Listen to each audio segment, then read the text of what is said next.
Hey everyone, so welcome to the live stream for the Float the Flop anniversary special.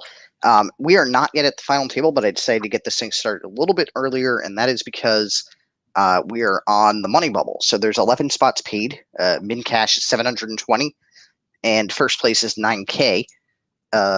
So this is an interesting time to watch. Now, prior to the end of the break, the players talked about paying the bubble, 12th place. There was a dissenter who did not want to pay, so they're playing on to try to see who's going to win this one and who's going to go out making nothing. Right now, the person with the lowest number of chips, say no to MILFs, it's Carl Bevilacqua. He's down to about 3 big blinds here, so you've got to imagine he'll be looking to get the chips in soon, hoping to double up, because he will effectively be down to less than 2 big blinds if he has to go through big blind and small blind and isn't able to pull off winning something there.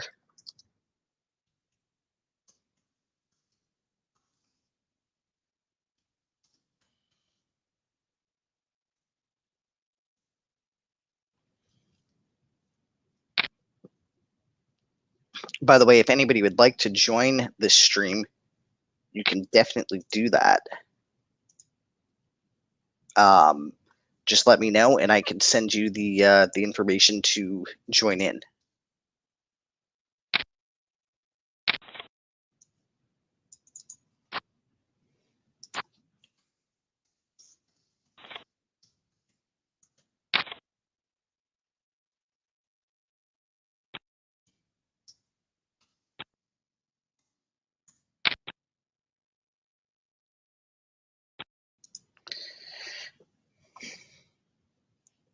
So in the big blind here on the tabletop left, Bevilacqua basically would have had to, put his stack in. I think he opted there to make a fold, but he did get himself up to 20K in chips, so he does have a little bit more to work with, but still below 7 big blinds. And there are, right now, if the blind's at 1,500, 3,000, there are a couple of players that are relatively short here. We're looking at less than 10 big blinds for Bevilacqua, as well as Dan DeVoe, that's Voff 21, and Keith Crean, KC123321. And follow me to DAB, which is Daniel Stenderwitz. I'm probably screwing his last name up really badly. He has a pretty commanding lead here. You take the chips of the next, I think, 3 people in the tournament, you combine it together, and he still has more. So he's positioned to have the opportunity here to win.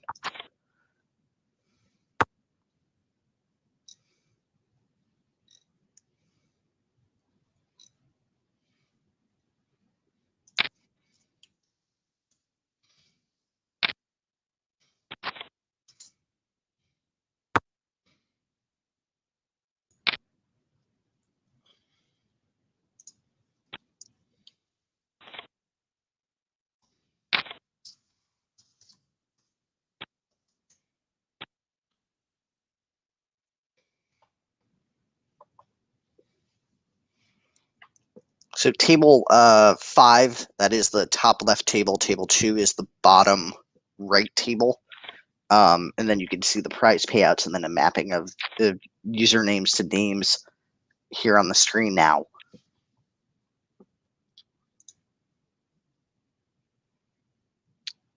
And we're seeing a lot of scenarios where basically the short stacks are basically saying, I've got to fold or I've got to put the chips in now.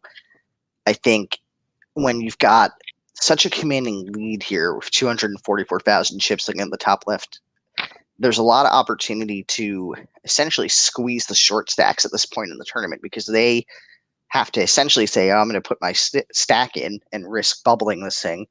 which nobody wants to do. I think they've been playing since 7:30, and nobody wants to play for 5 hours to go out on the bubble. It's almost more, I would say it's almost less frustrating to get knocked out of a tournament as like the first person as opposed to bubbling it.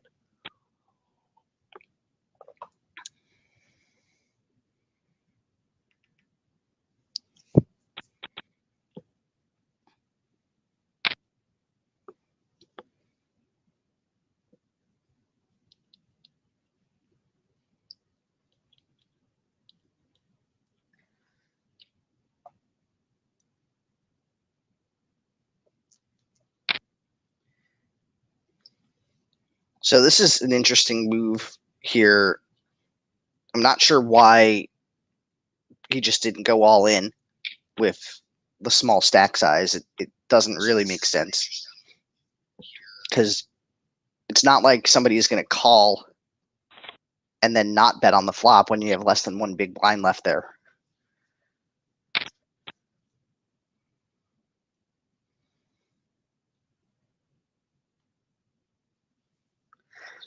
And so we have an all-in here. So we've got Keith Crean moving all in, pretty much in late position. Now his stack covers DeVoe's. He does not cover Bernie Flanders. DeVoe folds. Flanders really would putting about 3/4 of his stack on the line here if he makes the call.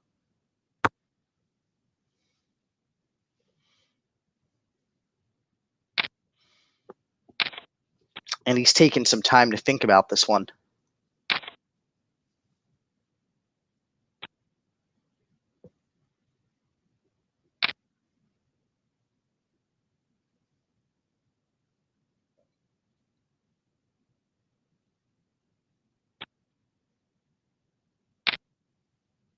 And he moves all in with the call, or sorry, he calls pocket queens against pocket tens. Pocket queens will take it. Pocket tens are essentially drawing to one out there, sorry, to two outs there, right? They needed a 10.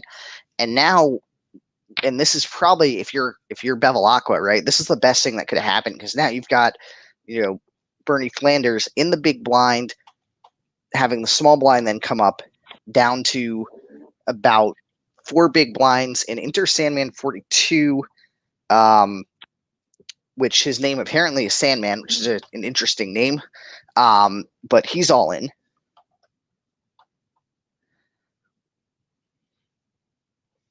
And with the stack sizes here, this could just really, he could really just be looking to try to steal the blinds here, right? There's also the money in from the antes. So here on PokerStars, they don't use the big blind ante. It's individual antes, so person by person, basically they all ante up. Our current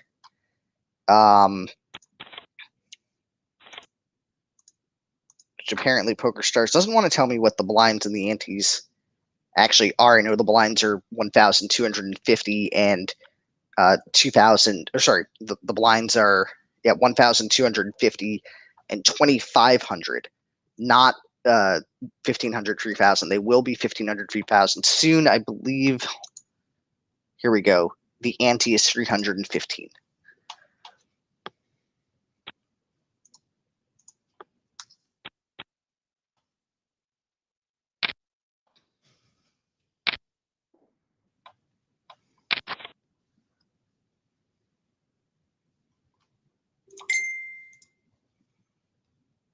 And then it looks like, there we go. We can add the great, there we go. We've got the great Richie C on here to talk a little poker tonight. There we go. Man, I forgot to work this thing. Yeah, no, you're good. I can hear you now. So yeah, you just had what it is I have to add you to the stream when you jump in. So now you're on. So this is an interesting. Oh, did somebody just got knocked out? Yep. So that was Bernie, and I was adding you to the stream, so I missed this. But Bernie Flanders just went out, and so now all of the remaining players are actually in the money. because it's 11 spots that are being paid. So unfortunately, Bernie did not make any money today. But and now look, we've got an all-in. Actually, it looks like we have an all-in from Daniel DeVoe. So he's on table 2, and ace 5 folds to the all-in. So he basically jammed 9 big blinds or so, and everyone folded. Oops, he got. Hey, you got knocked off. I got disconnected. Yeah, you're back on now. So hey, so Richie, how did you end up exiting this thing? If you had ace king and it was no good. I had it was good at the time. How do I see these tables? Let me try this. You should be seeing the feed on your screen, like with the. Just really small. Let's see if I can. Oh yeah, that's the only downside to it. Is that it's a little bit small. I don't know if there's a way to full screen it or not. Because that would obviously be useful if you could. Let me try some. Also, once we get to a single table, right, the top 9, we'll be able to actually show just the one table on the screen instead of having to do 2 at once. But all right, I'm turning the camera off. So now I can do this. All right. Is my volume good, or is it doing that dumb shit again? No, your volume's perfect this time, so you're in good shape. So you had ace king, and basically you got it in against a weaker hand, and they sucked out. That's what happened. Yeah, pretty much. I raised under the gun with 20 bigs with ace king clubs. The big blind called. Flop was king 10 deuce, 1 club. He checked. I bet 2 blinds or something like that. I don't know. I bet small. Oh, look, and an he all-in jammed. call. I called, obviously. So it's DeVoe with 5-4, and he actually is looking in decent shape. Wow. Yep. 5-4 suited against ace queen, and he manages to pull off the double up. So That's the double up. He got lucky there. Yeah. Yeah, so I don't even remember who it was. I don't think they're still in, but maybe they are. They turned to 3. They had king 3 in the big blind, and they turned to 3. It was for like top 10 in chips too. So with like 27 left, I think I went out 27, something like that. So kind of a bummer, but what are you gonna do? Yeah, kind of hard to fold, and you've got your opponent essentially drawing to what, 3 outs there, and yeah.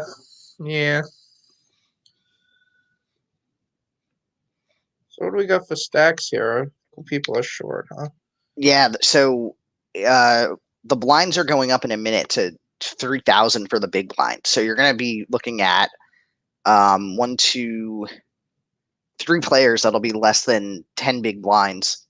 Did we get somebody out? Where? Yeah, hold on. We're down to the final 10. No, we have 11 left. Okay, so we're in the money though. We aren't. Yeah. So the min cash is 720. So 10th place and 11th place actually both pay the same amount. Yep. On this, which is $720. Which I think it would be a little bit more interesting if they had structured the payout to be, a slight bump there, right? Just because it gives people a reason to try to get 10th instead, but.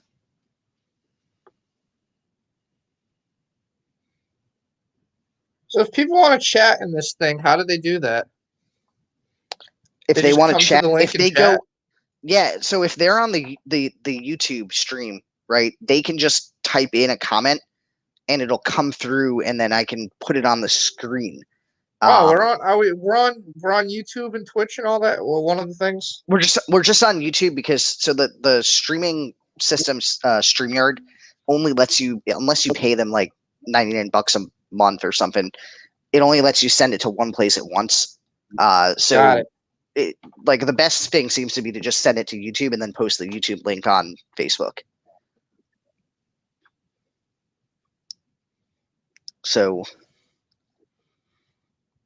now one thing I've noticed too, most of the people when they're raising at this point in the tournament, they seem to only be like basically min raising or maybe 2.5x. Earlier in the tournament was that I imagine people are raising a little bit larger in terms of the sizings, right? Yeah, I mean, a lot of people are using a min raise throughout a tournament, which I mean, like as like a professional thing, but I don't. I mean, I'm putting myself out there, but I strongly disagree with every professional that's opening to 2x. Oh, we have an all in again. And it's 6-7 offsuit against Queen Did Jack. He call off? No, what it is the guy who jammed or whatever only had like 4 big blinds. Okay. So he called with 6-7, which is obviously calling pretty light, and that calling light did not work well for him. So he essentially doubled the guy up. Gotcha. So if we have comments from YouTube, will I see them on the StreamYard, or do I have to go to YouTube to see? No, them? you'll see them pop in on the right side of the screen, I think.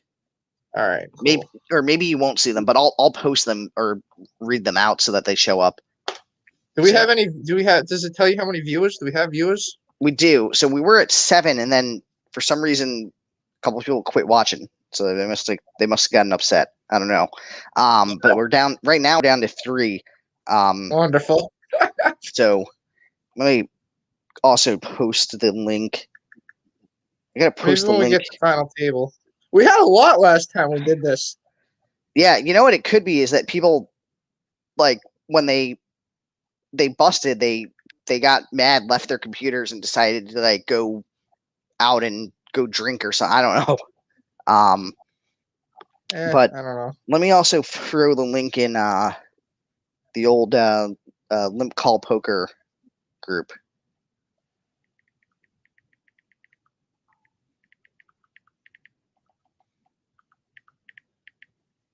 I'm gonna like this stuff so more people see it. Yeah. So here's another all in, and this is 3 ways all in pre. Jacks, pocket 3s, and king 4 suited. All right. Whoa. And the jacks. Hold up. No, hold on. Did the jacks take it? Yeah, the jacks took it down. 2 pair aces and jacks. It looks like. Hold on. So that should be final table. Not. Or was there only 10 one left? 10 left. Okay. Yeah. Those guys got 5 bigs. Or 5 bigs. Nice. Oh, so back to your point. The 2x thing, a lot of people are just opening 2x, but I don't agree with it because especially like if you're 100 to 200 plus, and even this year, I think what did the blinds start 15-30 here? What I mean, regardless, if you're over 200 bigs deep, there's no need to open 2x in my opinion, which may be entirely wrong, but I think that 3x is absolutely fine. I think it also, I mean, obviously depends on the table dynamics. Like if you're opening 2x and, you know, let's say you're opening 2.5x and you're getting called by everyone, like you might want to size up a little bit. Yeah, I mean, for me, it's if I'm under 50 bigs, then 2x is fine. If I'm over 50 bigs, I'm typically just gonna open 3x. It's one of those things that like, if I didn't open 2x, maybe he doesn't call king 3. I don't know, but yeah. So because they're on the final table bubble, right? Poker Stars goes to hand for hand play here. It is hand for hand. Okay. Yeah. So what happens, right? So basically, which is kind of good if we're trying to do commentary on this, because then we can actually just watch one at a time, I guess, once the other hand finishes. But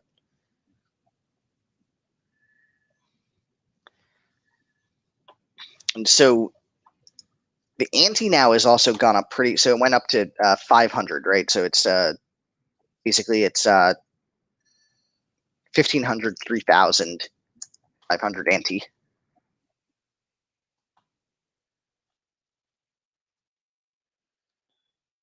Yeah. So what I can't believe. Why is my screen so blurry? Is that an all in? I think It so. is. So Raybo is all in. It's Ronnie, Kinney, and Wow, everybody Ronnie folded. had a lot of chips. Is he short now? He's down to 49,000. Oh, so, wow. And there's another all in now. It's 2 all ins actually. So we've got poker player Mike all in, DeVoe all in, and Dan here is deciding if he wants to put in, roughly a fifth to a sixth of his stack to call off and potentially knock 2 people out. And he's taking his time now to make that He decision. has all the chips. I mean, it's crazy. You take the rest of the people in this thing and you combine them, or not the rest, but you take like the next couple of spots and combine them, and he's still ahead of them. Yeah, it's pretty wild. Have you seen this person, or do you know who this guy is? I've never. I put a comment in the chat before that, like, I don't know who half So of these. he actually is pretty well known in the New England poker scene, and for some reason, Poker Stars is. I don't know the guy. He's not known. I don't know him. He used to work at Cheers, and then he ended up I think over at Billiards. And of course, it's only when we try to live stream that Poker Stars decides that it wants to. We're final table. Lock. Oh, we are? Yeah. So that must have been someone getting knocked out. I brought up the table separate so I could like watch it live. Well, I mean it's still live, but like so I don't have to. I can see the screen better. Yeah. I've got a. But yeah, no, out of this final table, I know Voff, he's played a bunch. Enter Sandman I've seen. I've never seen Follow play, which is crazy. He's chip lead. I've literally never seen him play. Larry I've seen play a few. Jam, I don't know. Milfs is the GOAT. Carl's awesome. Will You Stack Me? Looks familiar, but I'm not sure. Raybo I've seen. And now, I'm not sure. What sucks is we just got a couple more people that joined the stream, and then of course it froze. It freezes, right? So of course, Stars decides time to freeze on me. So in fact, the entire computer apparently crashed. So that's awesome. Oh, great.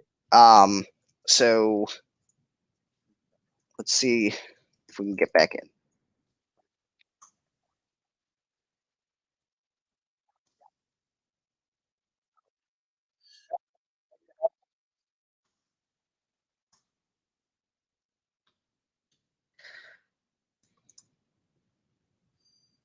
Yep, that entire thing froze. So that's lovely. So you have to set up a new one? So Poker Stars just froze and crashed. So I think I think I need to essentially restart that and then throw it back up. Can you share it from your screen by any chance? Possibly. Let me. How the hell do I do that? There's an all in right now for like a huge pot with Sandman and Follow Me. Oh wow! So that's going to be huge. Yeah, he jammed 82K into 78K on a 7-deuce-5 ace board from under the gun or big blind. I'm not sure if the button. He folded.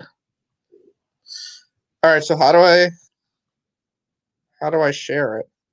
Do you see a share button at the bottom of your screen? Okay, yep. And then hit share screen. Yeah. Now that if you do that, it's going to share. Like, do you have 2 monitors or? No, I just have one. I'm on a laptop. Oh, so it's going to share. It'll share your entire screen. So if there's stuff you don't want people to see, don't have that up when you do it. Gotta get rid of the midget board. Yeah, like right. You don't want any Alright, midget porn. That would be bad time. so your entire screen app. Oh, okay, I see. So if I do this and do Yeah.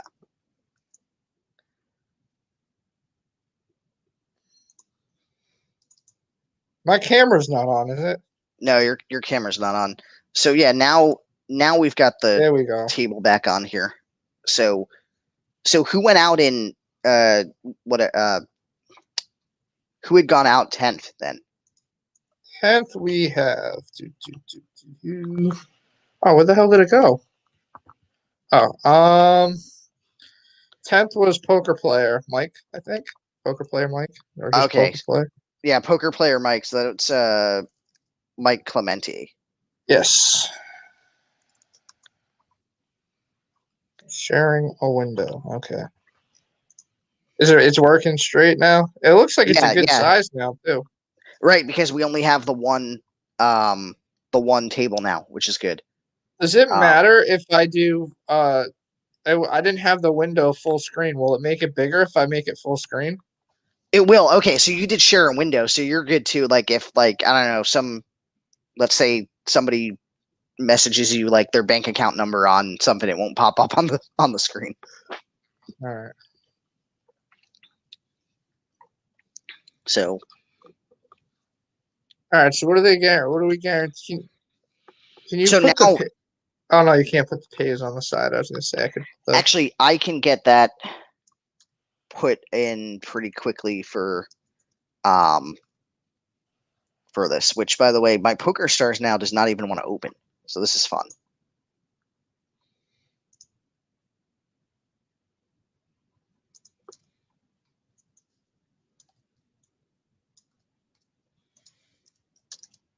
Let's see.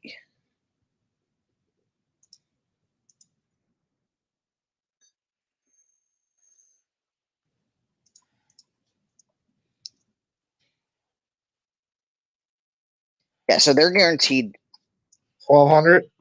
950 now for Not bad. ninth place, and so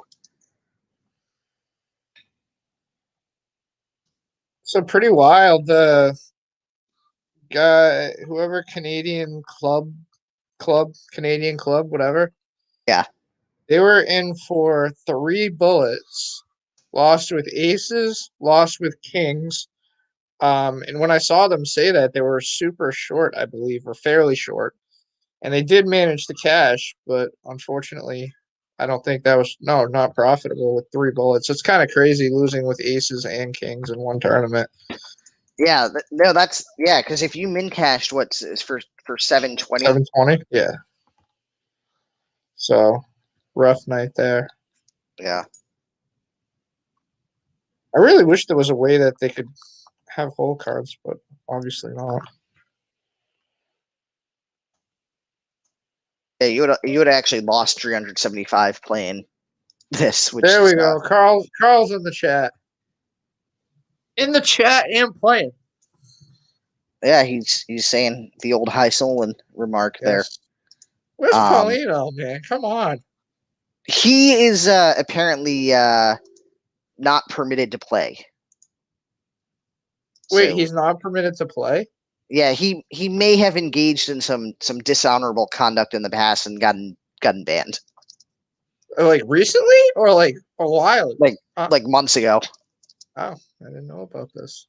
So yeah, another thing that so not only was so this is the number of things that he's been banned from is amazing, but he managed to get banned from 2 of the Poker Stars clubs.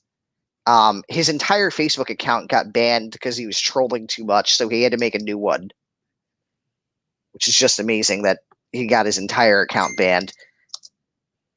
And then he also got banned. What did he get banned from? Oh yeah, he has multiple phone numbers now in case people Ah, block his phone number, just so he can troll. Like it's just amazing. But now this one guy is really short. Bad Larry 3384. down He 12 yeah. bigs. No, No. he has Oh, no. like Oh, I'm one looking big. at something else. One Yeah, big. yeah, because the blinds went up to 2,000, 4,000. with the ante There we go. of 500 still. Got to raise and a fold.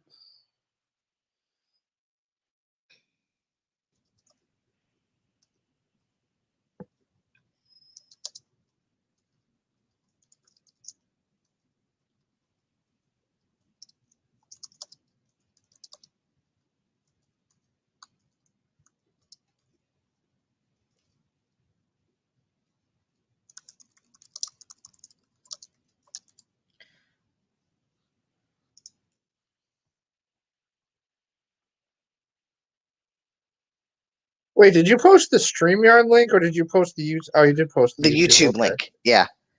Alright.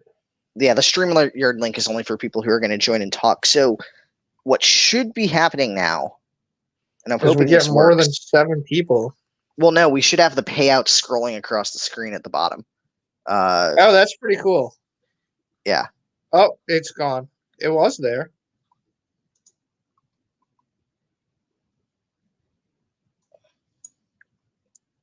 Looks legit. Nope, now it's back. There we go. There we go. That's legit. So now we can keep updated on payouts. Yep. But yeah, some unfamiliar. Yeah, here we go. Rank the players at the table. Hi, Matt. 1 to 8 is pretty close. 5 is 9. I couldn't even rank it because, I mean, I know he asked you, but I couldn't rank it because I don't know 5 of these players. And right. So he's asking to rake it now. So did Voff got knocked out, right? So he's gone.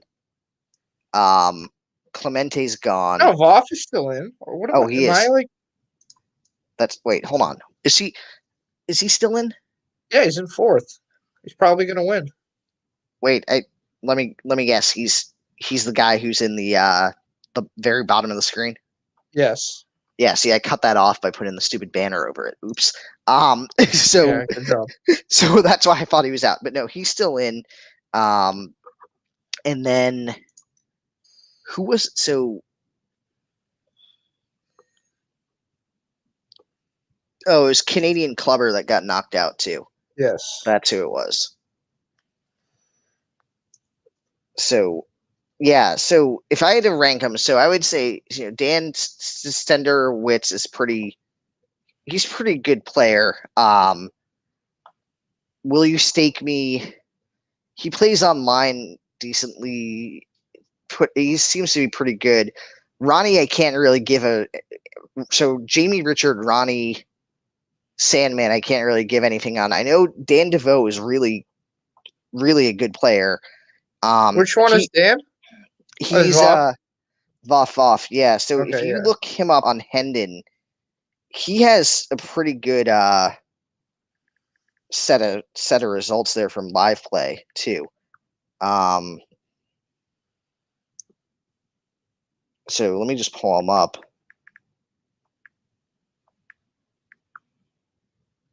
So his Hendon, he has about 340,000 of earnings on there with his Dan best DeVoe does? Yeah, his best live cash was 52,000. Did not know that. Yeah. See, and the thing too is he plays New Hampshire, but he plays, he plays a wide variety of stuff, right? So like he'll play like the South Point, $125 tournament. Wait, and then is he from New Hampshire? I think he lives in Nevada now. Oh, so he was from New Hampshire, because I'm saying the one that shows up doesn't have any New Hampshire caches. They're all Vegas. Well, yeah, because nobody in New Hampshire sends the results in. That's the problem. Yeah, but I mean, he doesn't have anything but Vegas. Are you sure you have the right Dan?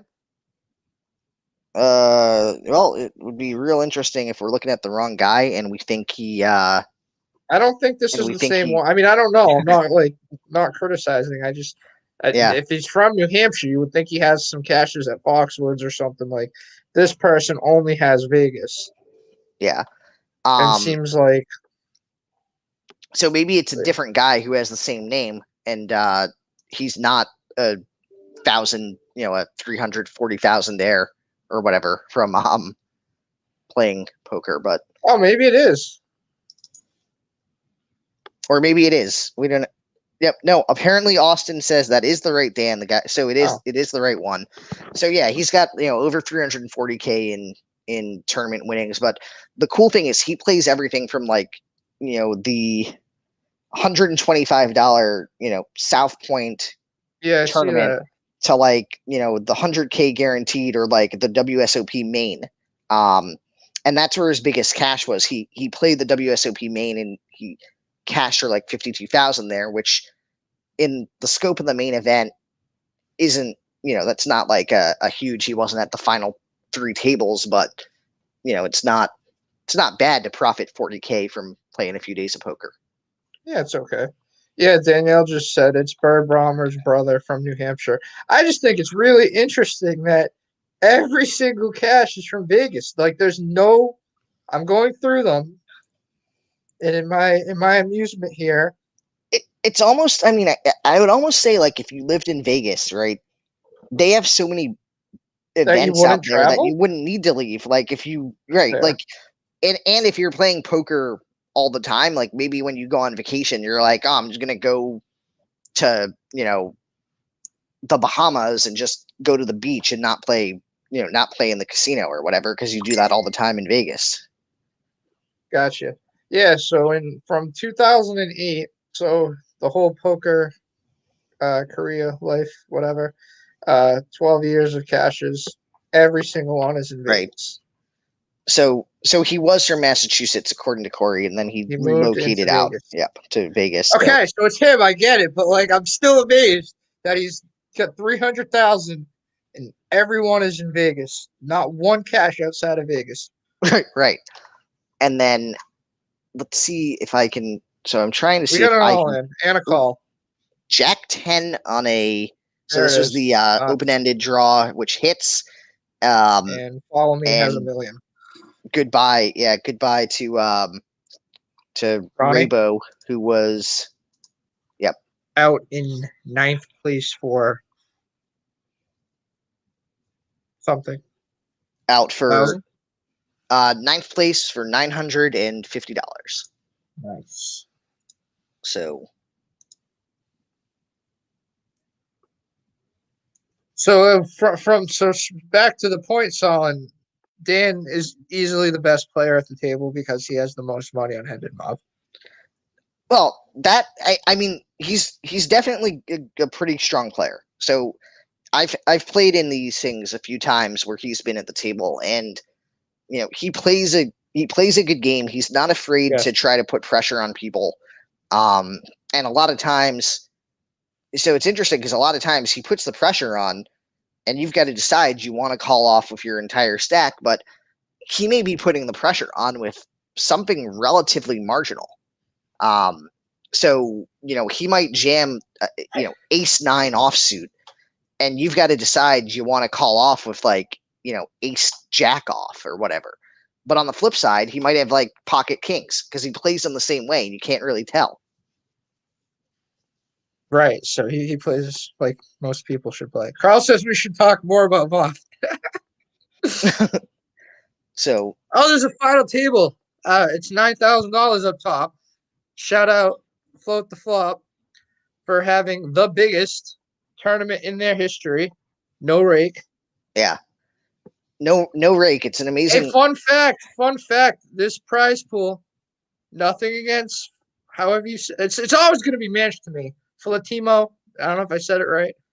Had $8,000 more in the prize pool, or 7,000, 8,000. This one has more, right? So now part of that's obviously the fact that the buy-in's 365 with no rake, right? So right, but I'm just saying, like, yeah, definitely a you didn't have to go out today. You could have just stayed home.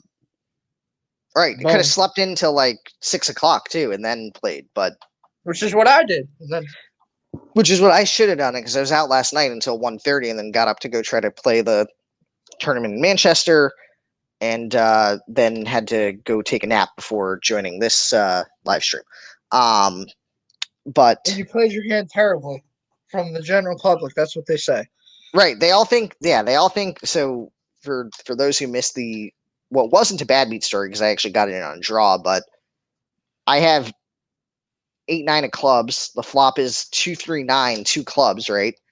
So I'm like, all right, I got the flush draw, I got top pair, and this guy Henry, who just loves to King put it, of the North. keeps it chips for no reason. It's like the pot's like 14,000. He'll bet 30K, and he does this all the time. And sometimes he's got the nuts, sometimes he's drawing, sometimes he has middle pair, whatever. So I make the call, and he has 9 jack, so he's got me out kicked, but if I get an 8, I'll have 2 pair. If I get a club, I get the flush. Like, there's just too many outs to fold with the way that he plays. Carl says he hoped that you had a good nap. Yeah. How many viewers do we got? We're up to 16 now. So a lot more people jumped on this thing now that they found out that we're running with that. So I think, it's going to be very difficult for people to catch up here to the stack size that Daniel has. He's got total chips in play is 860,000, and he's got 304K. So he basically Team Dan. I'm gonna put a pro bet that a Dan wins this. He has, yeah. I mean, Well, there's 2 Dans, and they both have 2/3 Well, yeah. of the chips. Probably no, I don't know. I can't see the stacks. So Dan S has 35% of chips in play, and then the other How much Dan, is his handed mob? that I don't know. I got to check that one. All right, we have to see how much handed mob this chip leader has. To I do know he's verify his cashed. credentials. I think he's cashed at Foxwoods before, maybe at Encore, but let me see here what he's got. He milks.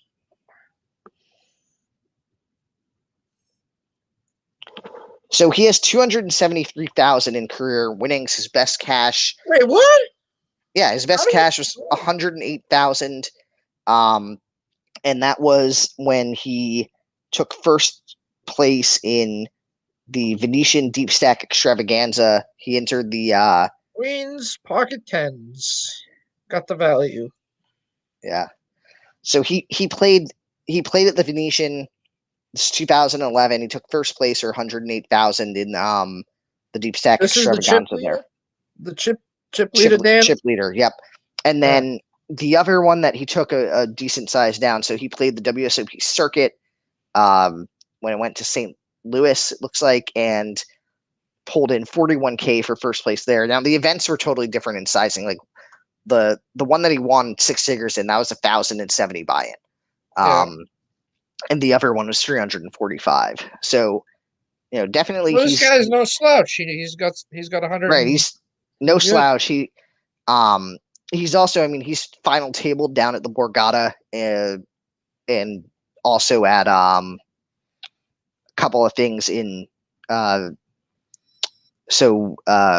Win Vegas and almost took down the PLO event at Foxwoods, but he had to settle for second place. All right. So we might have a battle of the Dans at some point. Yeah. Interesting. I think we missed it in our Hendon Mob rant. I think that pot might have been flatted pre-flop with the king.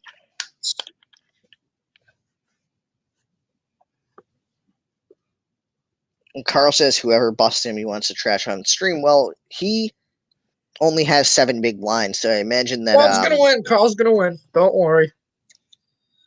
Or he's got a little more than 7 big blinds. He might actually have 8, but he's not gonna have an easy time getting victory here.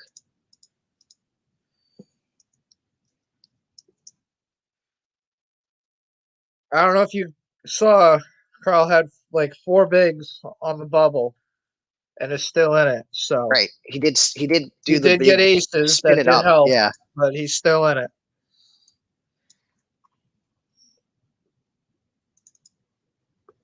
I bet the house on Carl. So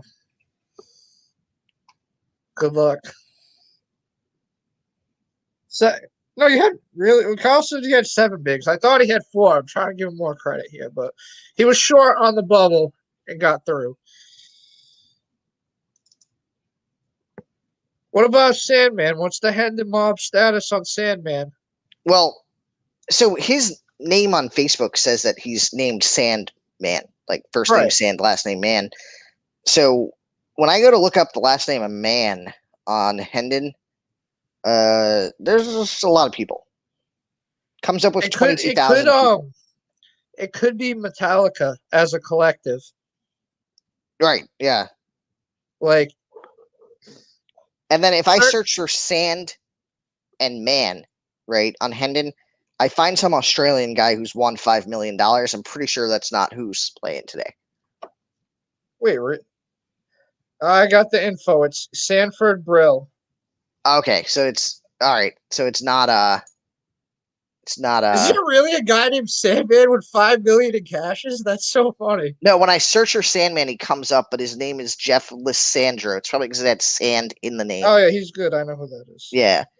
So Sanford Brill, let's see what Hendon says for him. It doesn't find him, so he apparently hasn't cashed a tournament in his life. He's Danielle knows him. He's 23 and out of college. He plays in our home game. He's very aggressive, so that's good. So let's hopefully we see some action. Hopefully, I want to see a big bluff. Nice big bluff. Know your what baseball? What did I guessing? Man Sand, no. Tribute to Mariano Rivera.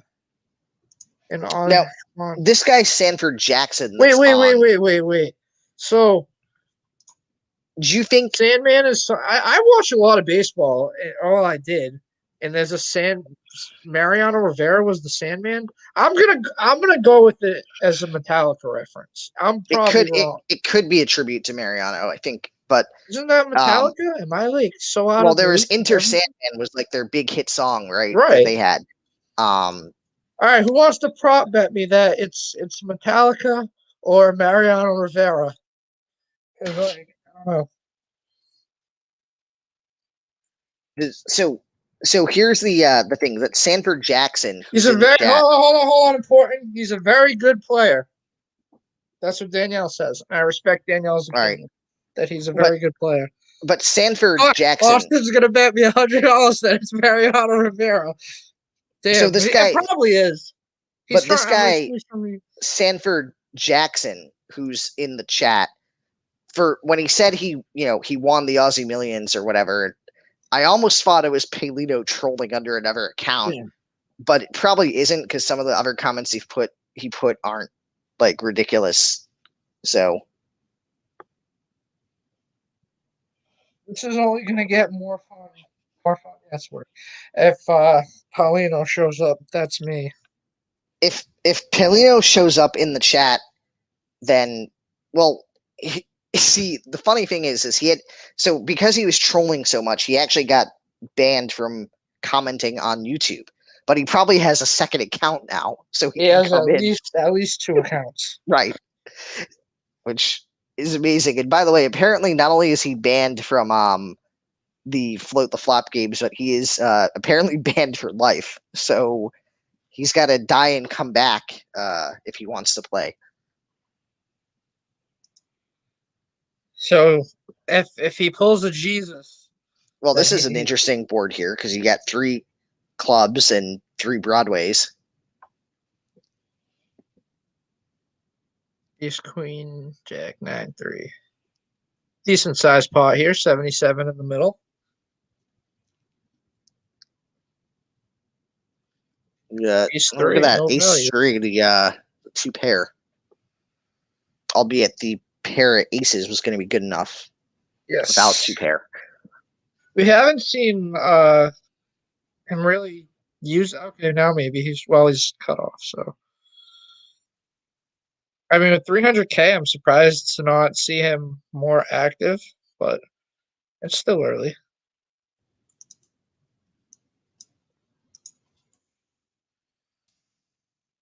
We are on a break. Oh, right. It's every 55 we get a break on PokerStars. So 340K. Wow. Has more chips than second and third combined. and that's the thing, right? He's so like, I mean, he'll pretty much be set to win this thing if he takes out the second place person. And I mean, I want to go that far. There's still a lot to play, but there is, and actually, this format, right, that was set up for this, where they're doing the 15-minute blind levels, even with the shorter stacks, because PokerStars no longer lets you do the 20K stacks on the home games. So even with the shorter stacks, they're getting a decent amount of play because at this point in the tournament, you've still got people that have, you've got 3 players that have, over 20, or actually, yeah, over 25 big blinds. Matt Austin says, "Are you taking fan questions?" Always, Matt's always taking. Yeah, why not? Let's start taking fan questions. If anybody has fan questions, you can throw them out there. If anybody needs advice, if they want to hear a bad beat story, we can probably pull that off too. Which, by the way, does anyone ever really go, yes, I would love to hear, I want to hear a bad beat story. Please tell me every story you have. Does that ever actually happen? You know what? Honestly, I don't. I mean, I don't like it. Okay, so here's for me. I honestly don't mind because it's like a relatable thing. It's just like for me, it's like a timing thing. Like if I'm in a tournament and I'm going on break, and like I just want to like run to the bathroom or like grab a freaking candy bar, I don't want to hear anything about any fucking hands. Like I just, you know what I mean? Like I don't care, good or bad. But like I don't know. I don't. For me, I don't. I don't mind.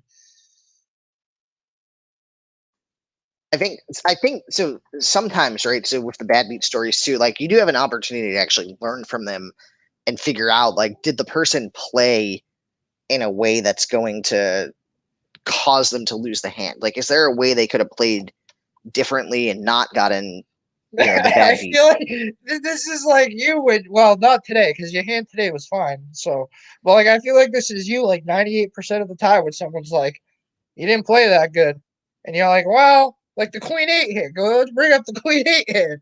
But then Right. you did admit that you played that god awful. That one was played terribly, right? Just awful, awful play of that hand, right? There's no, like, that was probably a dumb move, right? But then there's, yeah, today's hand, it's like, all right, like, yeah, all right, he had the 9 and has me out kicked, but that guy was pushing like that with, pocket 7s and pocket 6s My and pocket comment was good. 5s, like, Everyone else is wrong. yeah, and that's the thing is, some people, any hand that I play, they're gonna say is wrong. Andrew Burns says I should start playing Omaha. Um, the problem with playing Omaha is that there's no good way to play it. That's And wrong. Stop it. no, I'm No, saying there's no that's way. wrong. There are good. There is strategy to No, I Omaha. mean, It's not not call it strategy four wise. cards. I'm saying there's no good way to play it at a low enough stakes where you're not going to lose thousands of dollars. Like if I just go into like 2-5 PLO at billiards, I'm just going to lose thousands of Why dollars. don't Why don't you set up the PLO game for float the flop on whatever night for whatever money, $50? Well, I that's think it what we should be used to have. 25 because then people will just go nuts and fire like 6 bullets. Back in I think May, June, July-ish, we used to do a $50 every, I think it was like Omaha Mondays or something. But then what happened is PokerStars put this limit of you can only run 4 tournaments in the group a day. So And why don't we so run it in a separate thing, like that the almost is separate what just needs to be done, is like use a separate group to just run Omaha stuff and get people into that. Um, because I know Float the Flop has 3 every day. There's at least 3 events there's that four run. now. And so, yeah, actually, right, because you have 3 or 4, and then sometimes they'll run satellites or something like this, right? So there's definitely that PokerStars sort of limitation. We're back Pete in a minute. Miniat Pete wants to know says, "Is four deuce or 6-9 a better bluff hand?" Ooh, tough so question. I mean, from a bluffing perspective, it depends on the texture of what the board is. I mean, The smartest thing you've ever said. it's just, yeah, it's like, I think 6-9. If you're looking at a board of King Jack 10 Deuce 4 or something like that, 6-9 is never really, like, it's only going to get called by something that beats it, I think, there. Yes. And also No, 4 Deuce has all to be in. there. So Topher Watson just shipped. Under the gun. It looks no. Was No, he? he's Yeah, in the big blind. big blind. Sorry, big blind shipped. Wrong. Good thing you got me. Ooh. Pete So says Omaha has too many cards. That's why I prefer video poker. And Corey says they increased the limit. they increased it. So maybe Is that maybe what does that then. mean? For how many So I many guess they can games run can more run a than day? 4 games. So yeah, All right, how so let's many? get some freaking PLO. Yeah, I wonder how many can actually run then. Carl's all in and called. Oh, there he Ace is. 3 hold. Ace is good. No king, no Uh, 4. All yeah, right. he's doubled himself up. I'm telling you, Carl's gonna win. I'm calling it now, like See, freaking Babe Ruth. If this you is want to where come back and run Omaha events, you're more than welcome. There you go, Matt. There's your future, Omaha. this is almost where um. Well, now that The Bachelor's not on Monday nights, maybe we can bring Monday Night Omaha back then, Oh God. because people don't have that to watch. So what are they We going need to to do? put a disclaimer. If Carl actually wins this thing, there's no rig talk. There's no. It's just happened to be that way. Because now we got like 4 people that are like, "Oh, Carl's gonna win," or like 2. But Well, see, the reason though he doubled up there is because he got this gift, right? He jammed Ace 3 and somebody called with King 4. nah, That's he got 3 blinds. Of course they're gonna go with King 4. that's why, right? That's yeah, all right. That's why he's getting I would called have by you. okay. 6 That's scale, right. like, yeah, 3 bigs. The stack size is why you got Yeah, called. he's got You're a right, call yeah. there. Because yeah, normally if he jammed like 30 bigs, nobody's calling.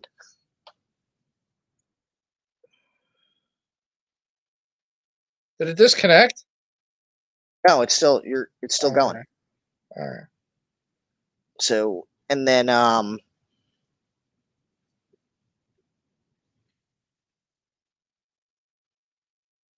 Gotta open. Wait, I'll try something. Hold on. now it's not showing. No, because I'm trying to do full screen.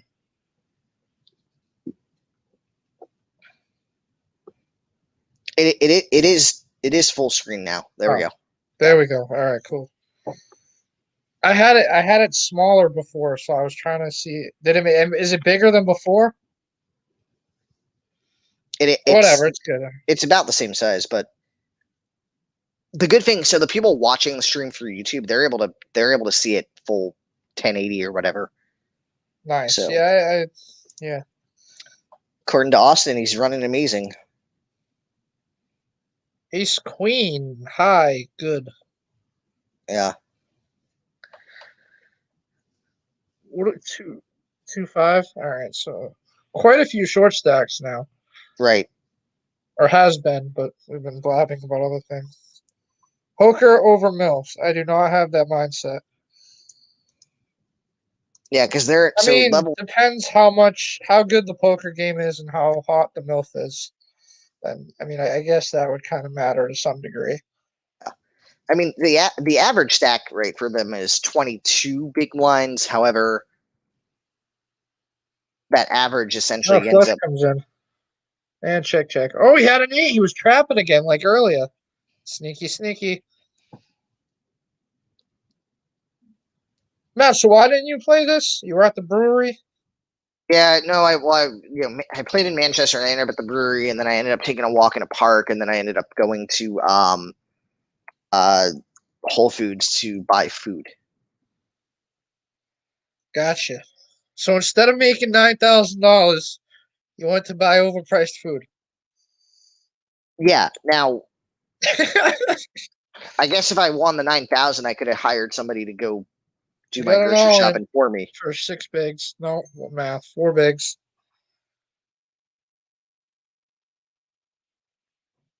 So I got breaking news. Breaking news. Or Oh maybe boy. it's up. It's probably not up. Danielle said that TPC is running their 1 year anniversary. It's going to be a progressive knockout. And it's going to be a 365 buy-in with 170 for the bounties this Saturday at 5:30. Oh, So be sure to that should be play that. interesting. and because there's not a big tournament I mean, there's the usual Saturday tournament in Manchester, but there's not like the big, 240 that may draw a decent crowd.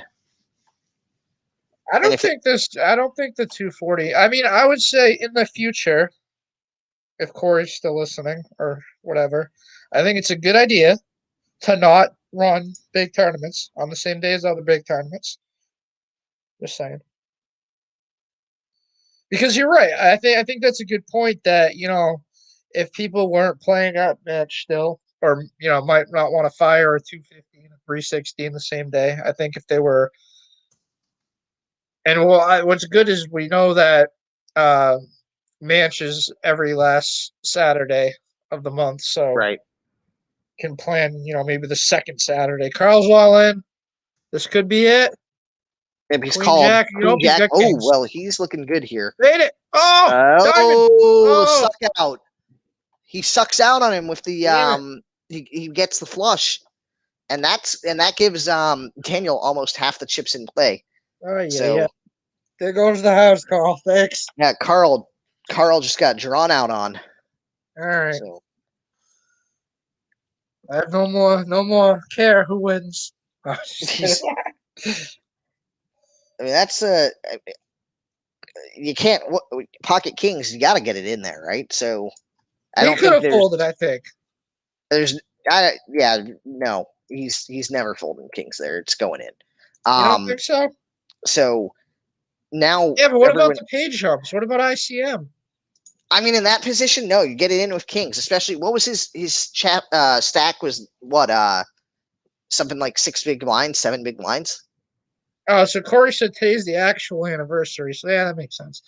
I'm just kidding, Matt. He had like -3 blinds. He has to call. Right.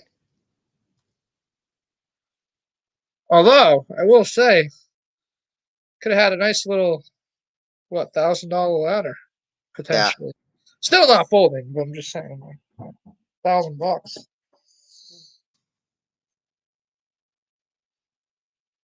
MILF Strong. So maybe we'll get Carl in the chat here.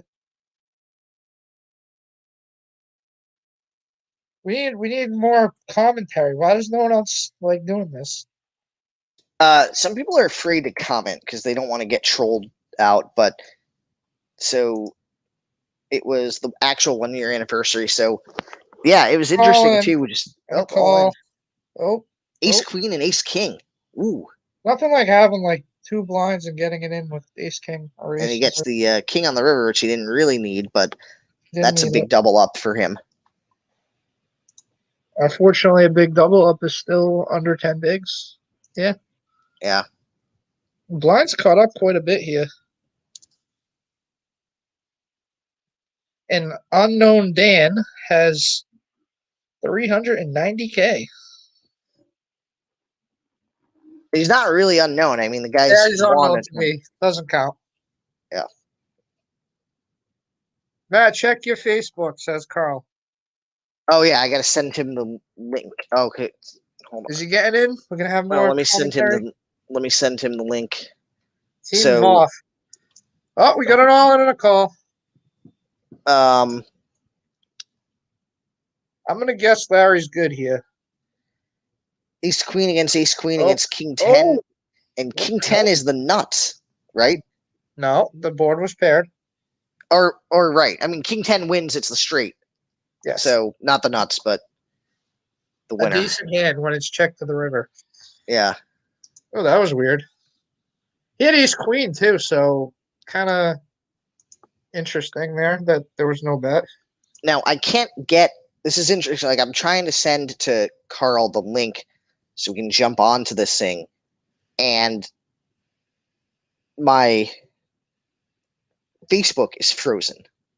I'll send him it. So let me send him the. Oh, got it. Here we go. You got it? Yeah, I got him. So hopefully he can jump on that.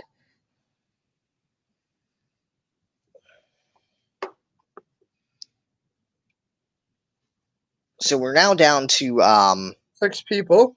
Our final 6. So 1,900 is the next payout.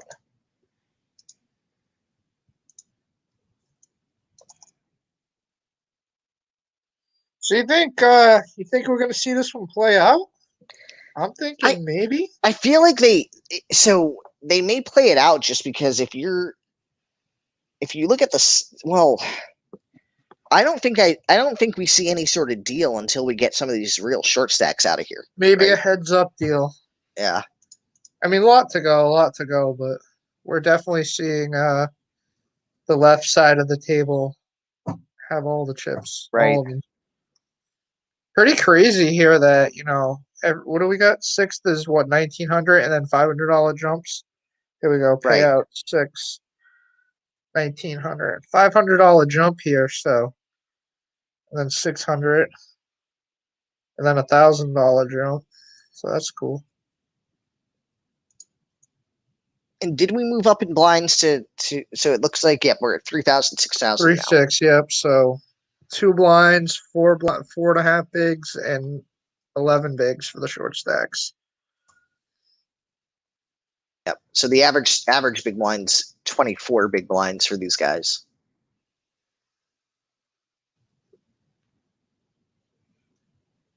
Austin has had 4 different horses in this race. Or 3. Yeah, so I don't really want everyone's gonna accuse me of favoritism here, but so Dan posted on Facebook earlier he was selling some action for this thing. Which and I'm like, Dan S, he posted he was selling some action. So I was like, all right, I'll pick up 5%. And it looks like he's gonna generate some profit for me, which is great. You have 5% of the chip leader? Yeah, which is great because I also bought action on Scott Gilman and he was out like 4 hours ago. Wow. So to be fair though, Scott got cool, like anyone's going out the way he went out. So I think he had pocket sixes, the flop is like 2, 6, 10, and the other guy had pocket tens. Oh yeah, that's yeah. So this chip leader, does he play like a revive? I just like not seen him. Dan S. He deals over at Billiards. No, I'm saying, does he play float the flop? Will he just jump in to kill everyone in this tournament? No, he plays he's not like an everyday player though. Like, so there's some people that they play this like every day, right? But, right. Well, that's what I'm saying. I haven't seen him play before, and he's crushing it. Yeah. So you got 5%. That'll be a good payday. That'll pay for your Manchester bullet and your brewery. Yeah. Well, if he wins 9,000, that's it's 450. So there you go. That's a bullet to the almighty if they ever run tournaments at So all in on a call, king, queen, ace, 4, flops the ace. And he flops the ace, and he's drawn basically dead except for a jack. Yeah.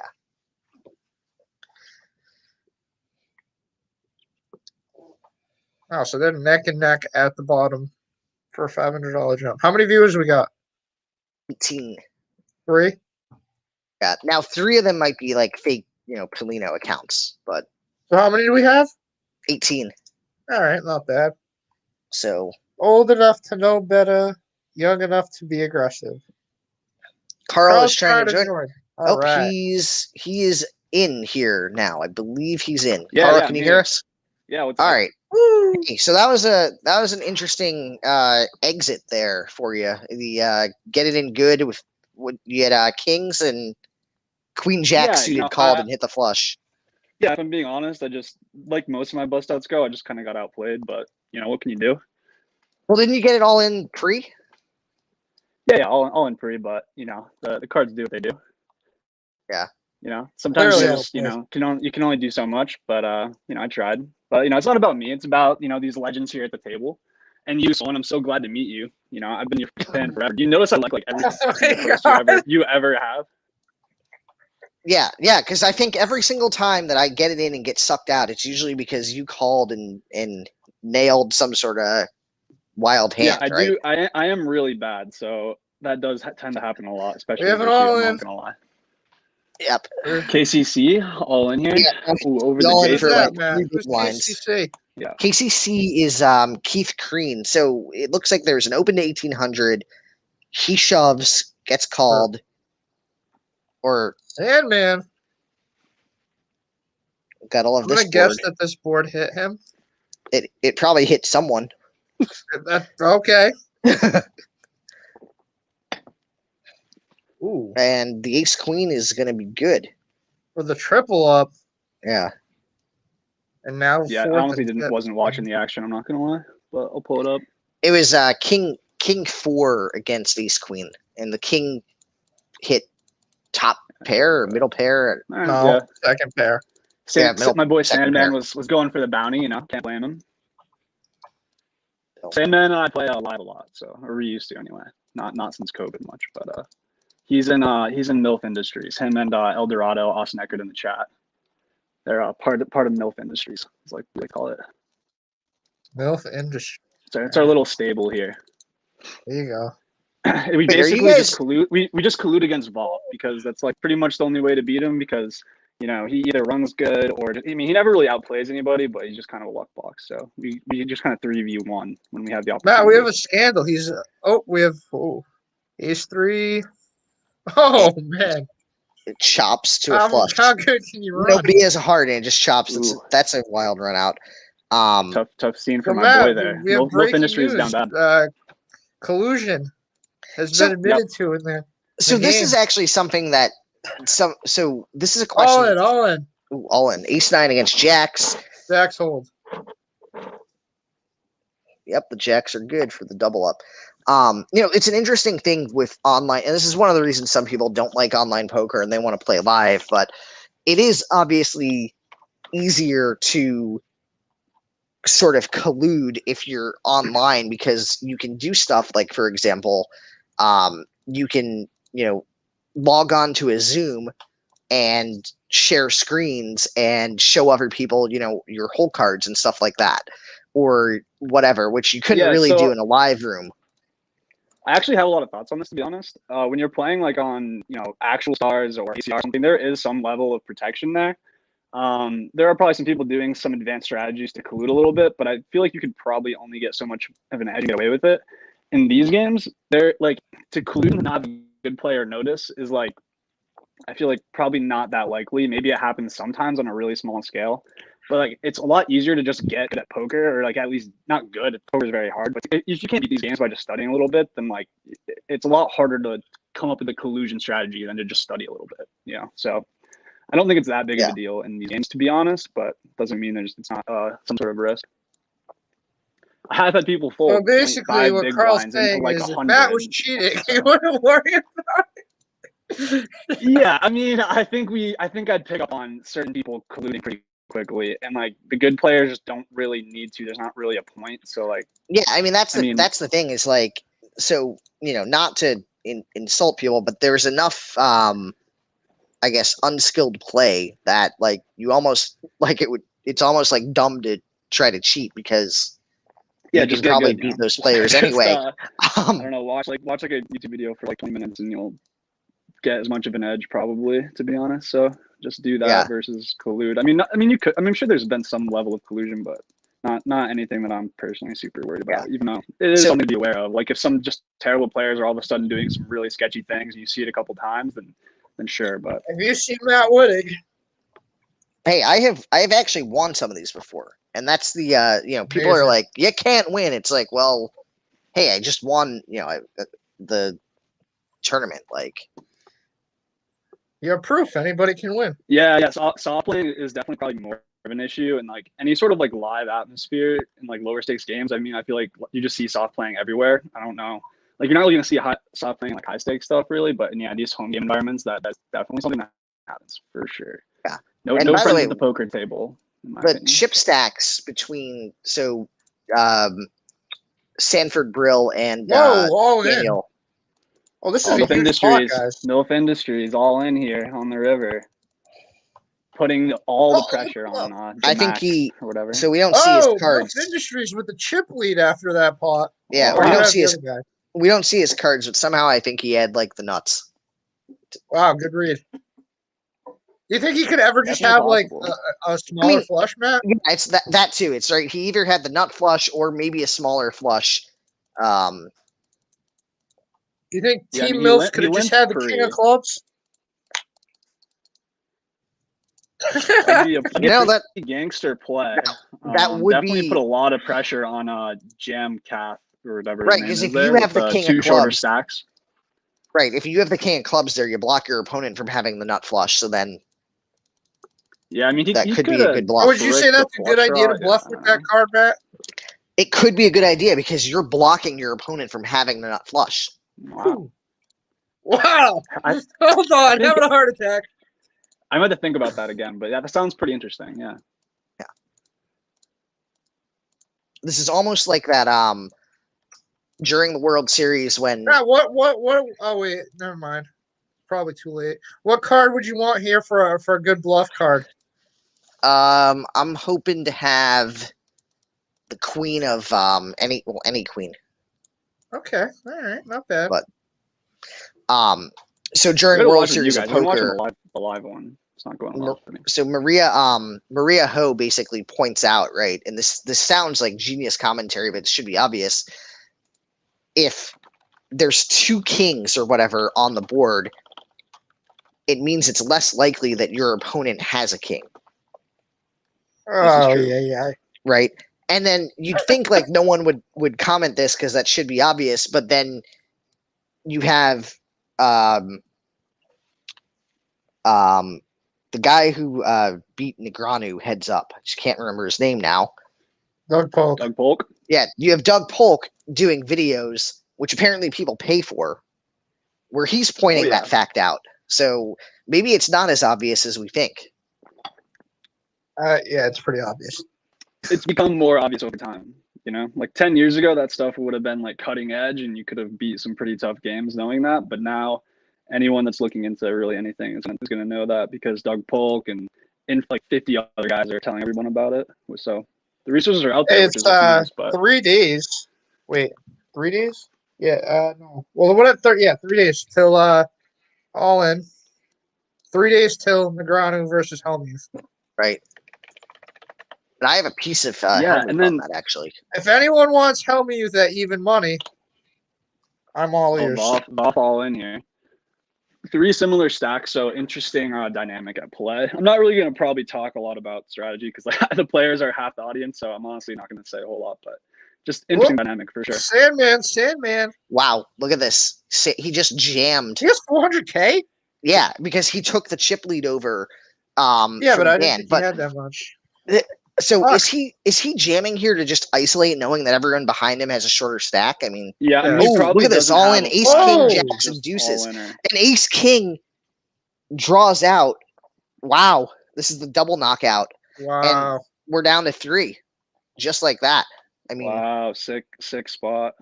and that makes so Sandman here 558,000 Both Industries chips. is booming. See, if He's got- 3 of us enter a tournament, one of us might have a chance to beat Voff. You know, that's the whole. He's strat. now got more chips than got more than 60% of the chips in play. He does indeed. A lot less stressful and difficult of a situation for Voff. Now he can kind of just play his game. Not really going to say what I think that is, but Yeah.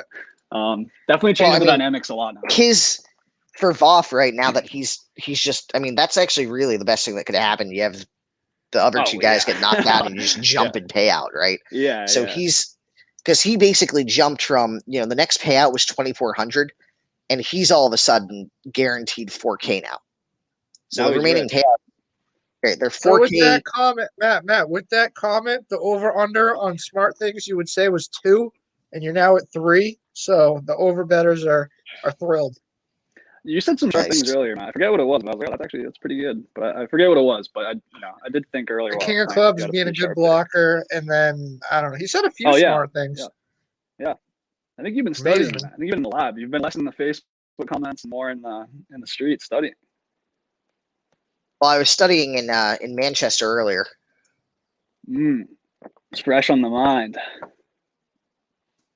Matt, next 250, you need to bring a copy of Harrington on Hold'em to the table, So and then they'll respect your raises. Yeah, I there we bet. go. yeah, someone actually show up did with- that. that I play with live, like, well, I never really played with him before. He showed up with like one of those famous books and was just kind of sitting there, clearly trying to play well. And I felt it was very odd and awkward, but whatever. I just let him do it. Like, I'm not gonna like make fun of the guy or whatever. And then he starts playing in these home games, and he starts shit talking me and saying how good he is and stuff. And I just like threw it back in his face and said that I've literally seen him studying a book at the table before. You know what? And he was pretty upset by that. So- but yeah. You know how there's those little charts that say like for your two cards, whole cards, like should you fold, call, or raise? Push fold chart. Yeah. Not a push fold. It's like pre-flop, right? It's saying like yeah. I mean, it's all Yeah. definitely a lot of different types of So- flop charts. Yeah. imagine if you just show up to a poker room and sit down with that card, so everybody thinks you're some new player who has no clue what you're doing, Matt, but there's you no actually shot know you how to haven't play. tried that. Matt, So you I definitely tried actually that. I actually did try that once as a I can tell. I know you tried that. If one person's tried that, it is Matthew Solon. I tried it. Now the problem is that in New Hampshire, like you get to the table and there's like 4 people that know how to play, so it's not going to work on them. But if I showed up in Vegas at randomly decided to go play at South Point, Matt, you're a legend there. Are you kidding me? They got your picture on the wall. all right, they did put my picture up when I won that tournament. Ugh. Wait, go to the- did they Don't say take- you were. they You were. took- That's the happiest day of your life. You don't pretend you don't want the picture on the wall. Do I? That's what If you I play go to for, Matt. if I go to the Flamingo and sit at the midnight tournament there, Yeah. the fact midnight that there's a midnight $75 tournament, that would be. It is pretty awesome, right? It's pretty because like you go to Vegas, South Point runs a 10 o'clock tournament, and then there's a midnight one. So like if you're gonna be up late or whatever, you can play that. Yeah, you could play a midnight tournament if you were up late. That is Yeah. That is accurate. In fact, isn't there? Um, You know what? So, were So you isn't saying there a it's like midnight? a reverse tell? You Isn't want to there a bring the charts to make people think you suck, but you're actually just like the best. That was your point, right? Sandman putting this Essentially, pressure yeah. on. He should have Um, damned you. That's pretty sharp. I might try. Why that. would he I not? might just. I'll just tell people in chat I'm studying while I'm playing and see what they say. You know, 'cause I don't So- really play live much anymore. What is this sizing? Like, I think there actually, by the way, is a midnight tournament that Float the Flop ran tonight. There was a There was, $75 yeah. midnight 75. madness. Now that unfortunately the entry period is closed on that, but yes, it's 1:30 in the morning. It's probably almost over. so EPC anniversary this week. and Wow, Yes. Dan's really thinking about this one. But this is the classic off. He does this and then he makes the right play. Sometimes he has like pocket two and just like wins the pot. Does that even beat the board yet? I just don't get the And then like sizing. other times he probably folds like a jack. Yeah. Like the sizing is weird. I mean the stack pot is kind of weird, but well, this is To be honest, like, this sizing is the any- either I'm trying to bet really small so that way if they just call and I don't lose a lot, or it's I have the nuts, but I don't think I'm getting paid off unless it's really small, right? I wonder what he's tanking with. yeah. I Like, mean does he have it's just yeah, I'm not gonna really speculate to be honest. But actually I guess we could still show, but it's probably I don't know, whatever. I don't know. I Um probably the most interesting hand we've had. I didn't see the action, but when you get to the river and you have like 1.3x pot left or something, your only sizes are kind of that or shove. So it's just a Yeah, weird no, but I'm spot, saying, and, like- figure out what that size. I think if you have it, you have to shove there because Hey, it's there's just apparently like, if there's you bet apparently milk 13K, industry it's never a sweatshirts bluff. coming. You know what I mean? Like if on that river on that run out, if you have a jack or even I guess even a king, really. Danielle's 'cause a queen saying, could hero. by the way, South Point apparently rules on their cash games by just asking the old guys that play what they think, which is kind of ridiculous. But tournament-wise, they run solid tournaments there. So Yeah, I mean, as small as that bet was, it kind of seems polarized to a jack watching the hand back. I mean, I guess super thin value maybe with something. I don't know. I'm not thinking about poker now. I just lost. I'm just kind of like, I let me, mean, hang out with no, my no, main but man I'm for a saying while. like I would yeah, I don't even think 1/3 pot is a good bet there, but he's there and I'm not, so whatever. Well, when off checks, it's like pretty hard for him to have like a boat or a jack. So betting small is just kind of puts him in a tough spot with a lot of his range because like he could have been betting with a king for value on the turn, and then when he checks river, it's kind of like on the because the 9 changes the board so much, and Sandberg could have Right. like just the nuts basically, and now Voff is just like he's in the spin cycle with just a king.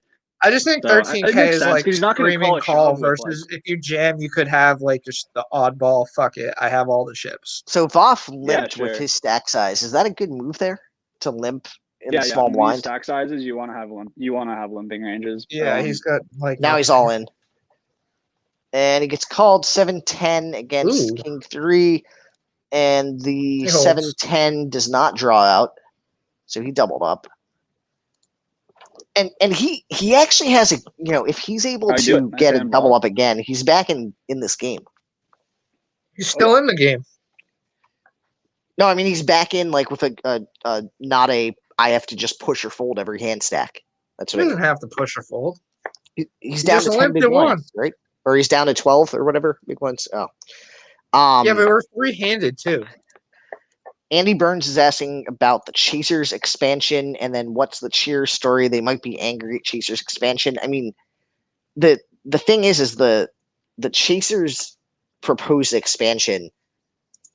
Like, if you look at it, it's a positive from pretty much every aspect, right? Because you're going to have more tables, more jobs, more revenue for the state, more money for charities. So like.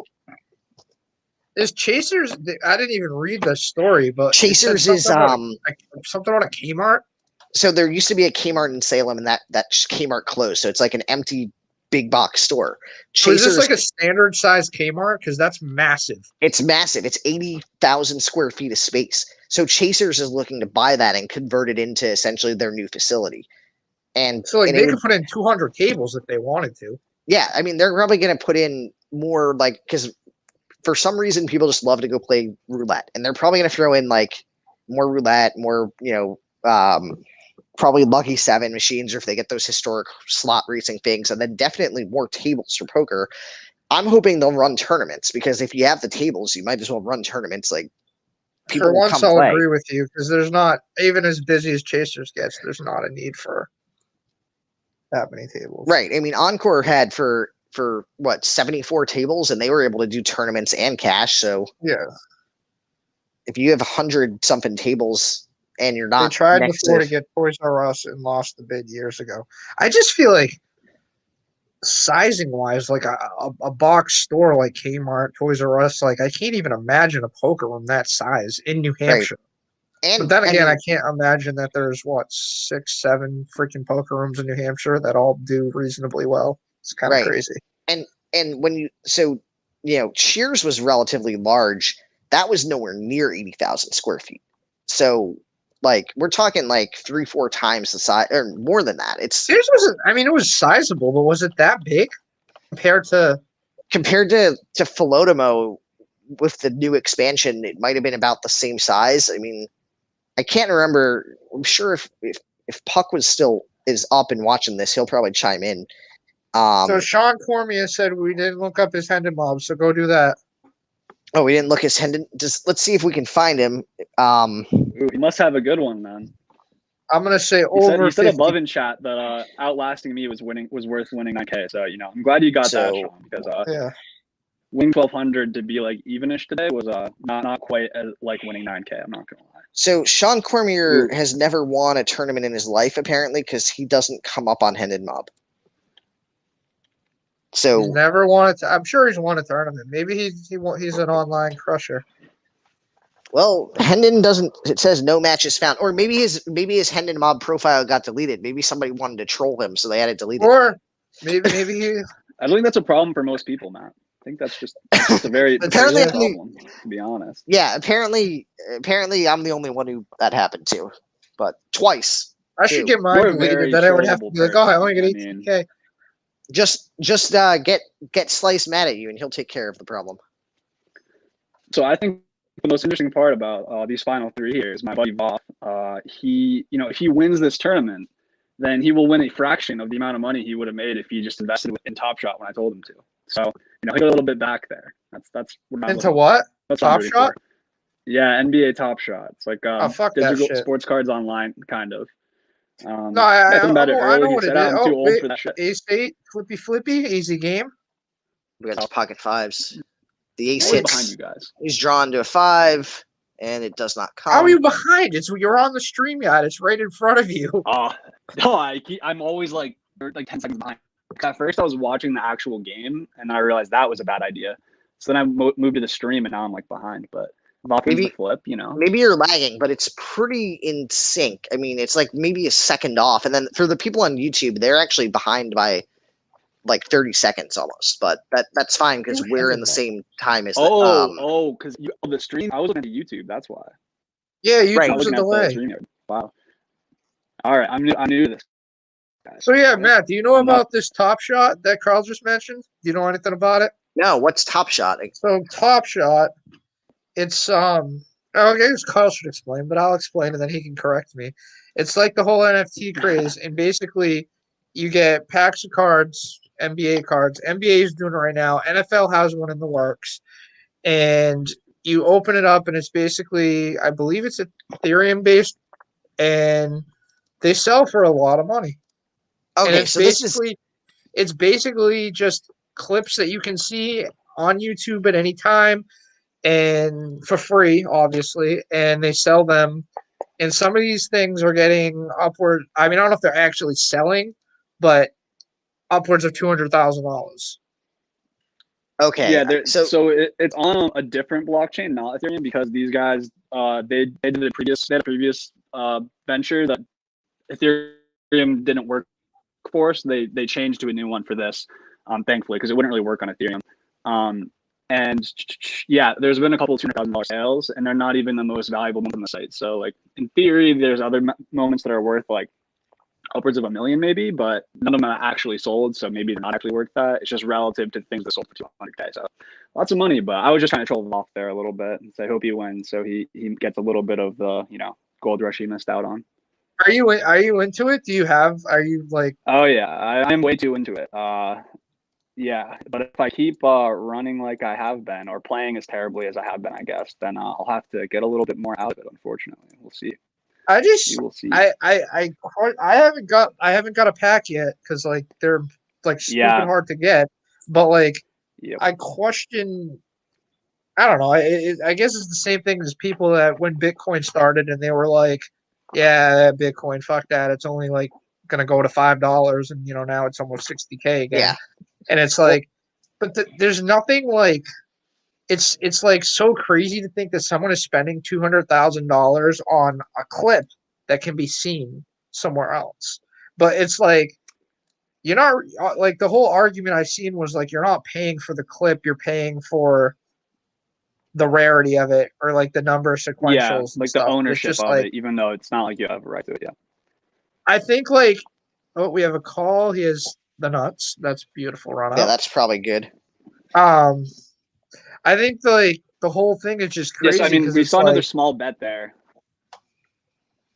But, true. Yeah. I was gonna say like that. Just all these stack sizes and bet sizing a lot of times are gonna be lower because of just not exactly chips aren't worth even. It's like tournament life. So Danielle asks, if you have two Hendon mobs, does that make you boss? So if you have two Hendons, it means that you're like you got recorded under two different names. And I could see that happening if you, let's say you changed your name, right? So most likely case, person gets married or divorced and they change their name.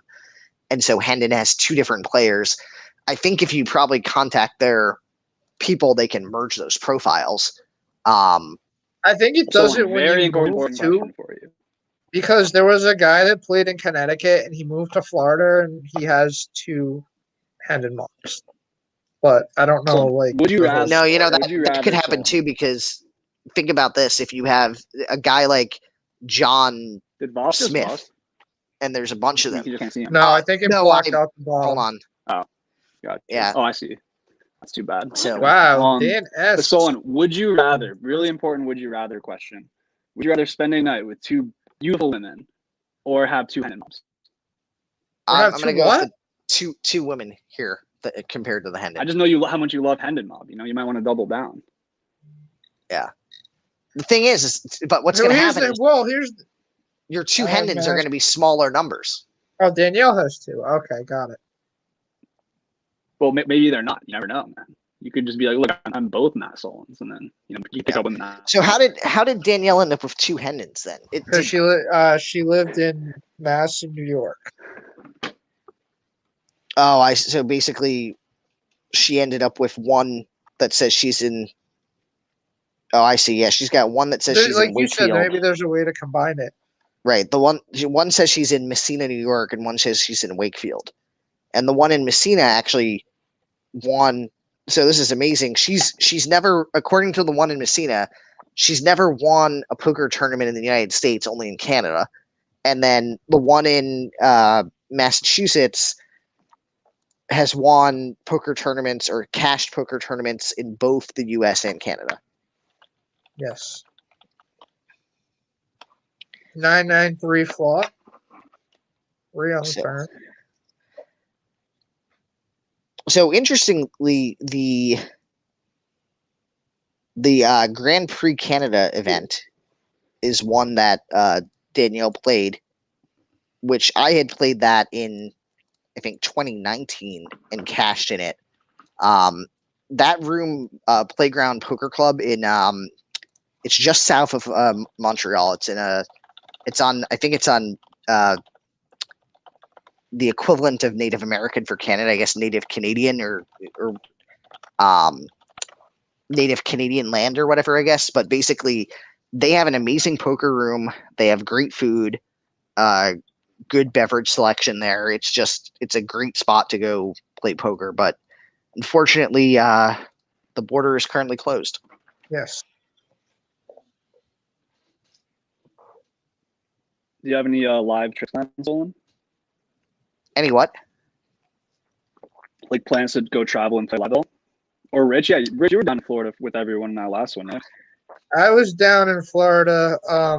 We are tentatively planned to go back for Hollywood for the first week of the next series. That's there's a lot of people in like a few weeks, right? Yeah, don't remind me. a lot of No, people yeah, are. I'm gonna go to that one actually. Oh, you are? Yeah. Oh, here we I happen go. to be going on vacation with some friends. So follow me to the bank, shoving off in the tank. So this 2/3 pot bet on the river, which gets basically raised. Sorry, on the turn, which gets raised all in. Interesting. He needs to call 80 to win. He's getting good odds, but falling to the bank. I can't talk. Sorry. I forget they can probably hear us in hand. I'm not. Would you call here with a flush draw? No. I don't know. I keep forgetting we're barely on it. I don't know. You can speculate though, Solon. You should get in there.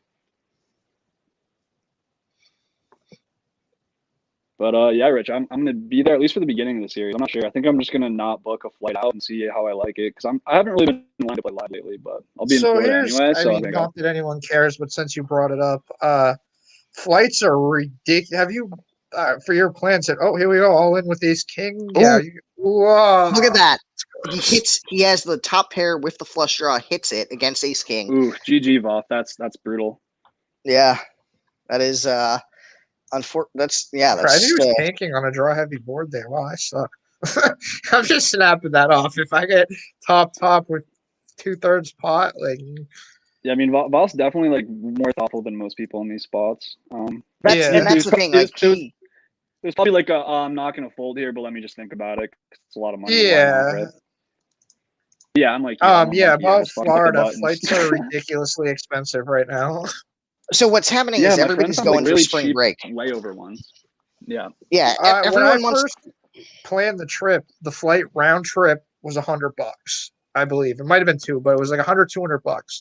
We looked last week, flights were anywhere from $450 to $600, and that was like the 10-hour flights. This is that leave late in the afternoon. So this is for what dates? For the dates we asked you to go, April 15th to 21st, the first week of the Seminole series. So Boston to Hollywood was anywhere from $500 to $600. Right. So the each. one thing that's going to be challenging is getting a rental car if you need to do that. I mean, you don't drive, but if somebody needs to do it, they get a rental car or whatever. Because there's so many people down there that the places have run out of cars. Right? Ooh, bad river. but that's why it's spring break season going into April, and then you've got like the high schools that go on break, and then you got families going to like Disney World Ooh. and stuff. Big bet here on a call. But Just the name. Okay. Chop it up. oh, you know what? You know why out of Boston is so expensive? That week is school vacation week. Yeah, I figured that out. That's what it after. is. It's that's if you Oh, look But at yeah, the week before, if driving trip- down, which is the plan if we go still, it's just like a lot cheaper unless gas ends up like $60 a Right. gallon because of because if you stupid go, shit. yeah, if you go the week before, if you go Boston to Miami, April 7 to 14, American is selling $66 round trips. Yeah, So it's like we should see if they'll change the series to accommodate. Yeah, my flight to Florida is like a week before the series, and it's like $64 or something. Ugh. it's actually, I mean, it's So, almost Carl, are you gonna play events or are you just gonna like? Yeah, no, I'm definitely gonna play at least a couple. Because my friends are leaving Florida on like the 11th. I think there's a 1K on the 12th, so I'm gonna play the 1K, and then I think there's like a 600 like the next day or 2 days later, something like that. So I'll probably fire those two and see how I'm feeling, and I check think out the flights. 15th is the first date, unless I'm wrong. Oh no, yeah, oh, I'm completely off. Yeah, because I get down there the 12th. So I was wrong. 12, maybe the 19th or the 18th. The 18th, Sunday the 18th is the first day I'll be there. And there's a 1K. Yeah, there's day, an 1100 that day, and there's a 400. Yeah. Yep, Oh, Dan, you that's just the day missed I'll the be there. kickoff. Just missed the 600 or 500K. Oh, there's a 600, 500K? Damn. Yeah, that's what we're Yeah. going down for. It's Thursday, Friday, Saturday, 6 flights, and then Sunday is day 2. Okay. Yeah. So yeah, I'll be in Miami on the 17th, and then I'll be up in Hollywood on the 18th. So I'll just miss that. That sounds like a good one though. Yeah. And then they have like, are you going to try to play the main? I don't think so. But Yeah. I haven't really looked into it. It just kind of happened to be that my dates for my trip worked out to where I will be down there. So I mean, we'll see. I'm sure if I'm running good, feeling good, playing good, like I'll want to stay. I don't think I'm gonna book a flight back until I'm there. So we'll see. Risky business. $50 in tolls and 4 tanks of gas. Good info, Drew. so But I no, yeah. It's a the- long no drive. chop talk though. That's pretty cool. So the reason that the Follow Me to the Bank has been trying to chop. He's been in that chat since they were through. Oh, has he? Nothing showed up for me. Yeah, I haven't seen Sandman say anything. I don't know if I missed it, but I know Follow I Me to don't the think Bank I has been would. saying, He seems to be outplaying him. Oh, quarter yeah, pot. yeah, Sandman's a solid player. Definitely tough to play against when you don't have it. That's for sure. I'll say that much. I played a lot with Sandman. oh, look at that, he raises him and he calls with Ooh. Queen Jack. Huh. Now they're about even, right? They're So they're Sanford blocked the straight. Yeah. Went for the bluff, and he just had the top pair. It's my expert analysis. So Andrew said, remind people. Oh, anyone that is going to Hollywood, the flights do sell out. So yeah. So if you're reminding playing, myself as well.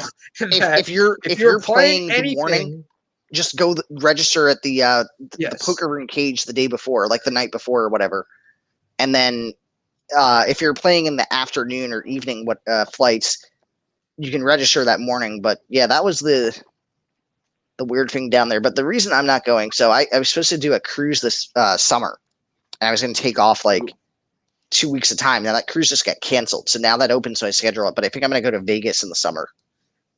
Matt, just- come with us. What the hell? Because I don't want to pay to. Maybe I don't we want can to pay get a room or 500. even a I bed don't or want to pay something. 5. Yeah, that's going to go well. Pay 500 for what? I don't want to pay 500 to fly down there and then pay a ridiculous amount to rent a car, all of that stuff. We're driving.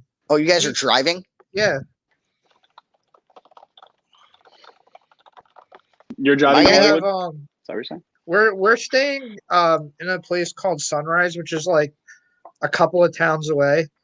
That's Yeah, like so Sunrise has a It- really amazing shopping mall. yeah, that place like I'm very no frills, but like that looks like a really nice area. They said there's like a nature park walk thing and everything, so it'll be nice to relax outside of the casino. It is a so it that area is a nice area. It's definitely one of the upscale parts of Florida. But that town of Sunrise it has a giant shopping mall, which I think has a bunch of restaurants at it too. So I was looking up Sunrise because I wanted to see like what if it's near a beach or no, what it's actually next to the Everglades. So if you want to see an Yeah. alligator, you're out there. wonderful. But the first thing that popped up was the shooting. I was like, this kind of like it's a good area. I know it's a good area, but like I was like, oh, Sunrise, Florida, and like the first thing that popped up was like apartment. FBI showed up at some apartment and like 2 FBI agents got shot and killed in Sunrise. I was like, oh, all right, cool. Sounds like a story for Poker Uncensored, if you ask me. Yeah. Were they shot at a casino? Because then it definitely should go up. Ooh, Chris said he Austin, fell Austin asleep. wants to invite you to MILF Industries, Matt. I'm I offended don't that know. I'm not We'll have part to of go it. through a process here. Looks like Danielle's headed to Florida. See, Matt, you and, gotta come. It'll be good to go. Chris Braden says my calming voice is putting him to bed. So I mean, we can go with a non-calm voice, but I was saving that one for when I have to go to court to deal with Pilino. Oh God. So I agree, Chris. Matt had a beautiful voice. I have to when I show I'm gonna up play in this court, back I've got to when I go have bed later. I've got to go into my Atticus Finch style mode for court. Atticus Finch. Ooh, Yes, you said? or Johnny Cochran that style. is a book. Atticus Finch. To Kill a Get even Mockingbird. on the stacks here. That literally Yes. is like the last book I He read. was, I read that in high school. So Gregory Peck was the actor that played him in the movie version of that. Do you see Atticus Finch in yourself? I mean, I think I would be able to argue in a courtroom pretty well. So, I You call. definitely argue. That's for sure. especially if the defendant doesn't show up, then it makes it easier. That does make it easier. Football game type of commentary so the player so he You stays have to awake. bank deep in the tank. I mean, It's a min raise. It's a tough decision for To bank in you the know. tank. yeah. See, 50 yeah, big he's- blinds deep. he's in the tank here. I hope he just rips it. Gets snapped off. Very, very strange spot to tank. I'll say that much. I mean, There what? I said very strange spot to tank, but each their own. It's a tough spot. Maybe a he lot of fell money on the asleep. line. Maybe he was listening to the chat. He also fell asleep with Matt. Yeah, He goes, "You Or- cost me yeah, I $3 think grand, that's- asshole." yeah, I think that's possible for sure. or he ran to the fridge for a Versus, snack or something. Yeah, Yeah, he's I getting think- I celebratory don't think he's in beer. the tank. I think something else is going on. What the fuck just happened? It's the old. Maybe it could No, be that he's, wait, guys. He's gonna go down to like 5 seconds and then click it back. right. That's the old move. That would actually be hilarious if he like raced here. I would find him in that. I'll I'm be not so sure happy. Sanford if would he buy win that. race. Yeah, I'll be so happy. It'll be so funny. All right, Matt. So I'm booking you for Florida. Good. Sanford just texted So me, here's the going, thing. He folds. What the? And That I was so fold. weird. I actually need to go down to Florida. So again, at some future point this year. So that's why, like, Wait, I have a follow-up question. he does- to he's that. It there just for sure. reminded me. So, first of all, you said you have a lady friend in Florida, but then I don't know how this never came up. But at one point, unless I was like having a nightmare or a dream, I'm not sure which one it was. You had a Russian girlfriend. Like recently. no, I don't have a Russian girlfriend. So there is She the goes to a story different here. school. Is She goes to a I, different school. You so didn't know her. She's so from I- Canada. I have a friend who moved to here from Russia who happens to be in Florida on vacation right now. Okay. And so they're related. So okay. She's not running away from Matt, but for the record, she's not running away from him. She just happens. So to I be get Oh, she's the- coming closer. The hell's wrong with the girl? No, I get the text that says something like, what is it? It says, hold on, hey, come to Florida! Exclamation point. So then I look to see, is it possible to go to Florida And yeah, it's possible to go because it's like you could fly there and it was like $120. However, there are no rental cars available in the state in the next 2 weeks. And so not wanting to have to Uber everywhere because I want to be able to move around like South Florida if I'm down there, that wasn't going to work out. So unless the only rental car that I saw, they had like some place that rents like luxury vehicles and you could get like a, like a Benz S-Class for like, yeah, but it was look at you. I mean, Yeah. Matt, here we go. But If this every girl hold on. from Florida- Every single day of that Benz S-Class was the cost of like a bullet to the main event. Right, it was like Oh, 1,700. Good. 1,700 Oh, a day come for on, a. man. You gotta try to impress the ladies one time, buddy. So Let's go. actually, Matt, let me tell you I this. don't know. Women- I'm honestly seeing a. women are impressed by driving a Toyota Prius, and the reason why they see that and they recognize that you're a man who likes efficiency, and they like that. Where's the I like exit this button? actually. Leave I'm about to go chat. buy a Prius What? What? Yeah, who wants to waste? So gas is going to $4 a gallon, right? Who wants to I go agree. waste And money? gas is going to like $26 a gallon. Well, if they don't fix the Suez Canal and Yeah, that shit's fucked up. yeah, so they don't fix that, it's going to be I saw going a worse. picture of it. I was like, what the fuck? Yeah. So So get. I am on board with that if take, you though, haven't Matt. heard, Women do guess love how much. efficiency. Since we're on a Meat, break, potatoes, guess how much Priuses. per day that Suez Canal jam is costing. it's like 20 billion a day of goods and oil that it's $400 million an hour is what I read. That's a lot of freaking toilet paper and freaking whatever else Almost is as high as on Matt's there. limit. so it's basically it would be 9 billion a day of goods and oil and stuff that can't move through the canal. Now, they can send it around the long way, right? You know Go what's around funny? the Horn of They Africa. actually- It just takes another week and a half to do that or whatever, 20 days or something.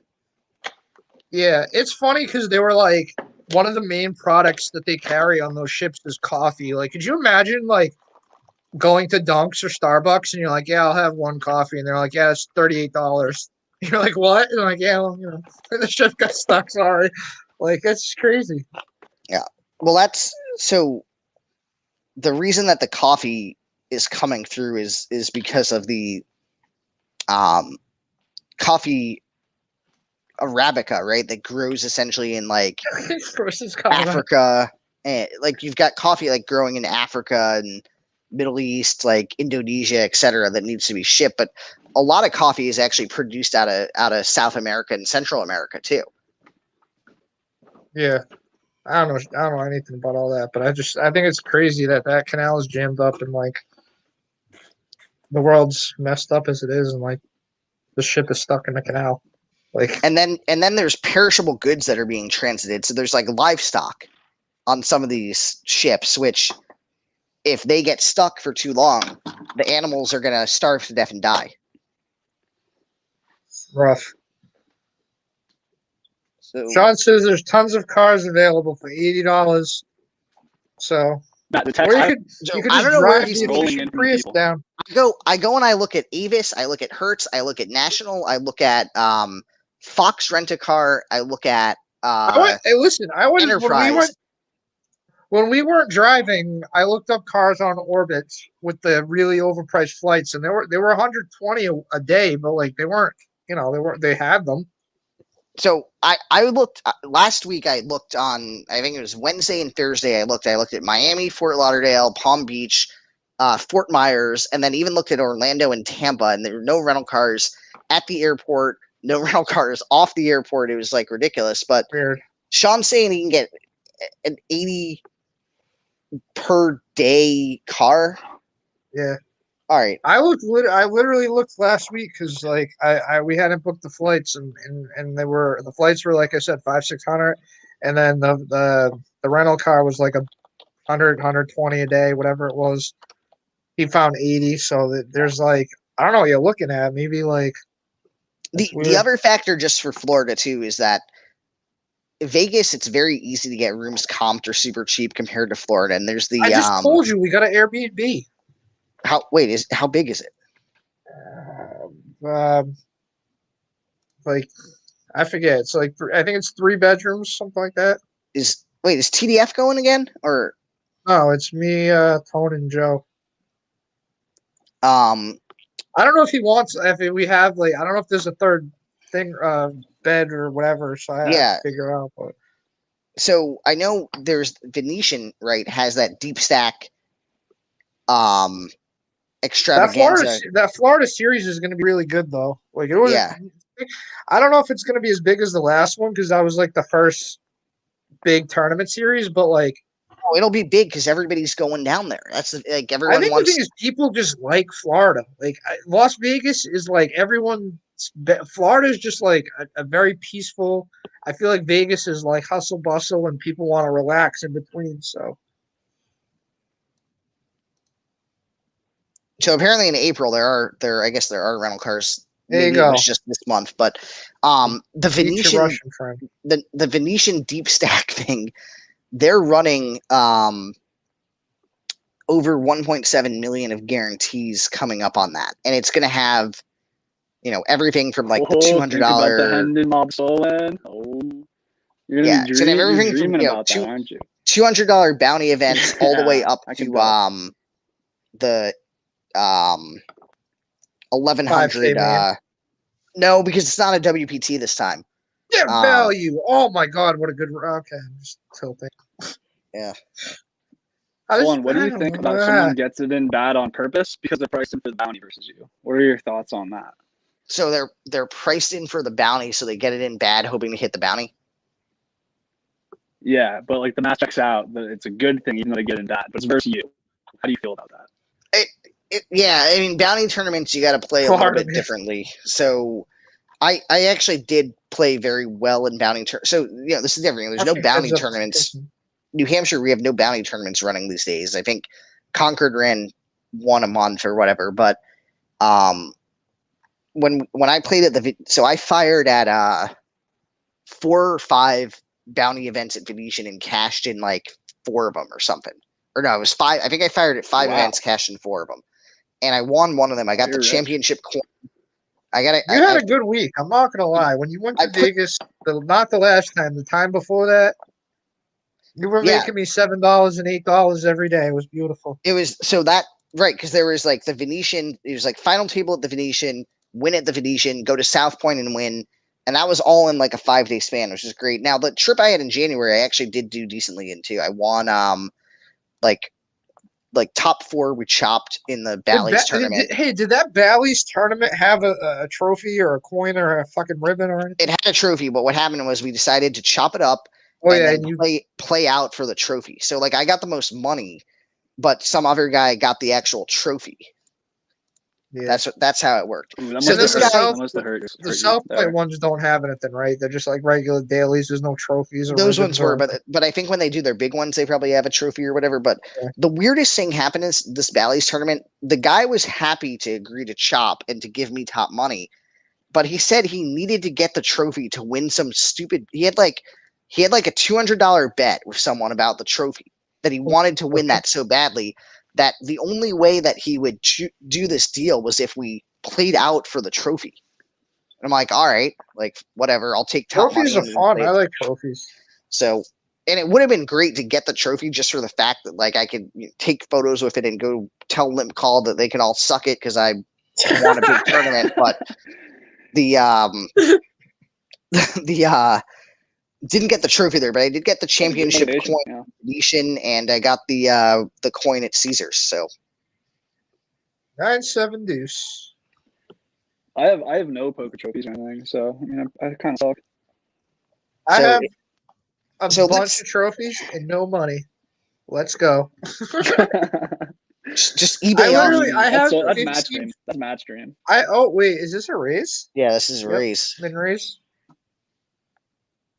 It's a little more than a min raise, but like if the trophies that I have were like money tournaments, I would be like a fucking millionaire, but they weren't. So,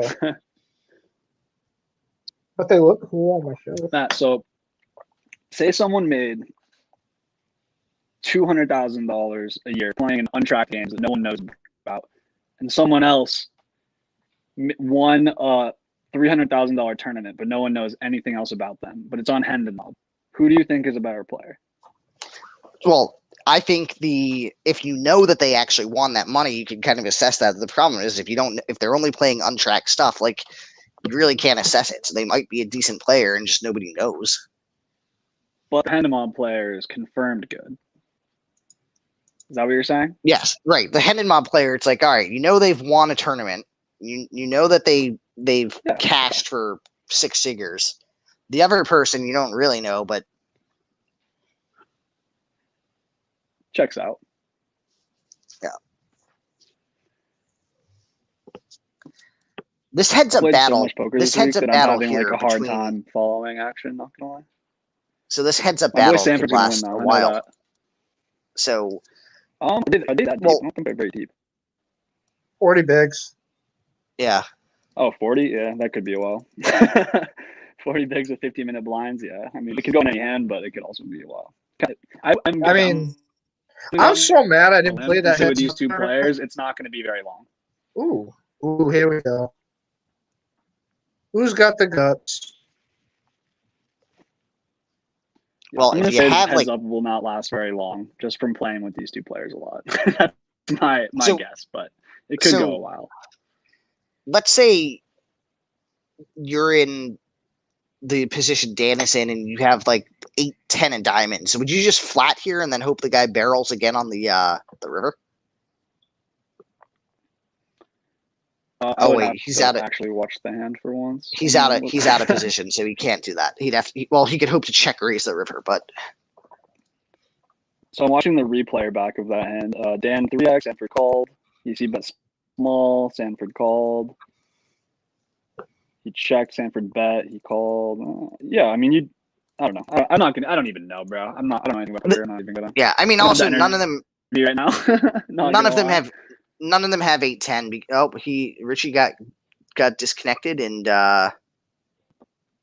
we lost the stream. That is a problem. Just me and you, someone. Yeah, that's because he got booted off, and that he was the one who was pushing the poker to us, which is not good. So now it's just your beautiful thing and my beautiful face, which I turned away from.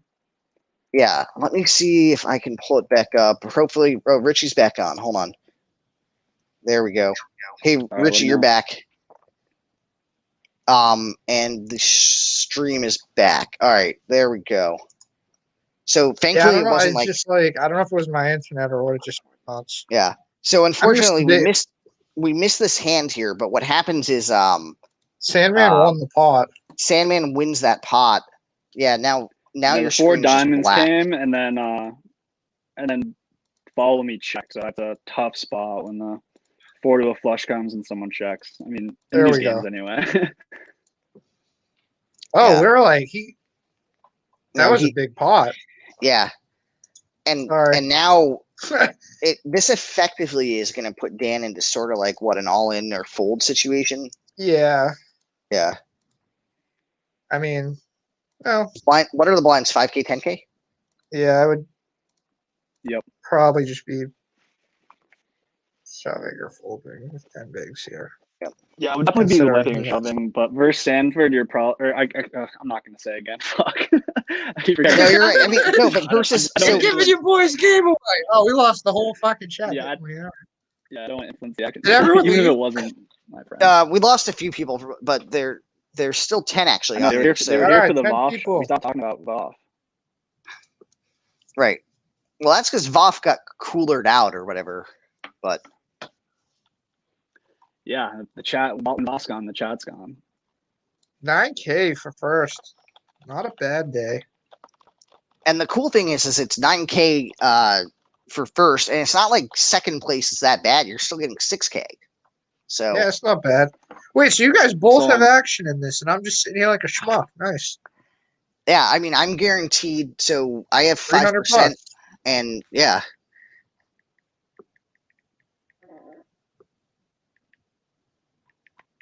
You're free rolling. Now I wish I bought more action. Matt, I didn't do my makeup today, so I didn't realize I was going to stream, and you're going to hear about it from my lawyer. So just throwing that out there.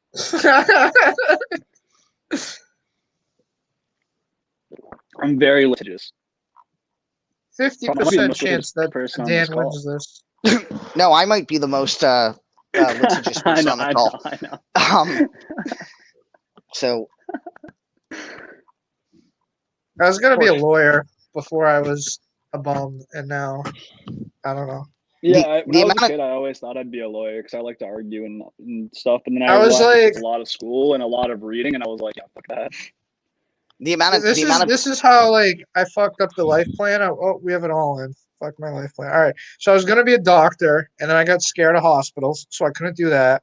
And then I was gonna be a lawyer, so I had like both of the like best jobs besides like being president. I was either gonna be a doctor or a lawyer, and neither path worked That's probably out. if you want to blow your brains out by the age of like 45.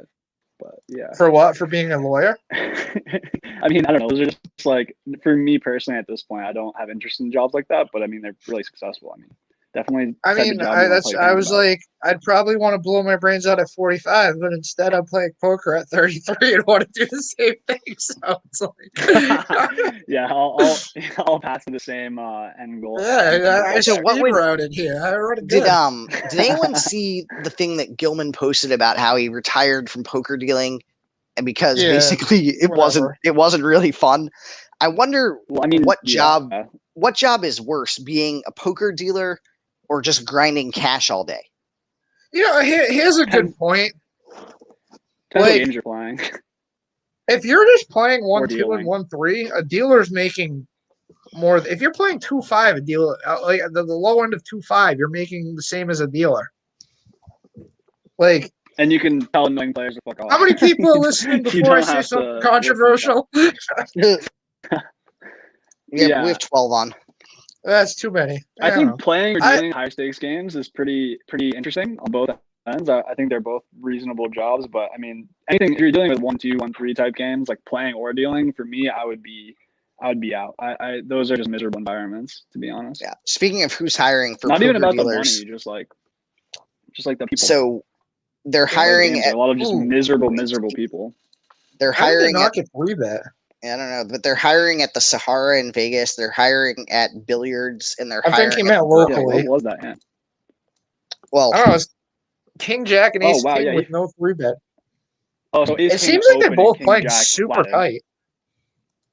So, and they're like. see, it's probably because yeah. they're. I feel like they're both trying to set traps for each other, and that's why they're sort of playing tight. So when I'm in these spots, it depends on who I'm playing. If I'm playing against someone that I think is good, then I play way more aggro, and if I'm playing against someone I think is bad, then I play way more passive. For me, that's personally what I do. But I agree. I'm the doesn't mean same it's way. right. Doesn't mean it's right. It doesn't mean it's right, but that's what I do. If we also both do it, lost it's about probably as much wrong. money as Solon this week, probably. Yeah, exactly. We need to go to the expert. Solon, what do you think? So the thing, yeah, you can play. So one of the things with playing more aggressively, if you're playing a decent player, they may You have to actually be fold, right? They may actually fold, and you can win the pot because they fold. If you're playing against like the donkey calling station that doesn't know that there's a fold button in this app, then they're just calling anything, and it's pointless. Like, Well, then yeah, just be value heavy if they're going to do that. But right, and that's the thing. It's like, all right, then you basically, like, you don't bluff them. You bet for value.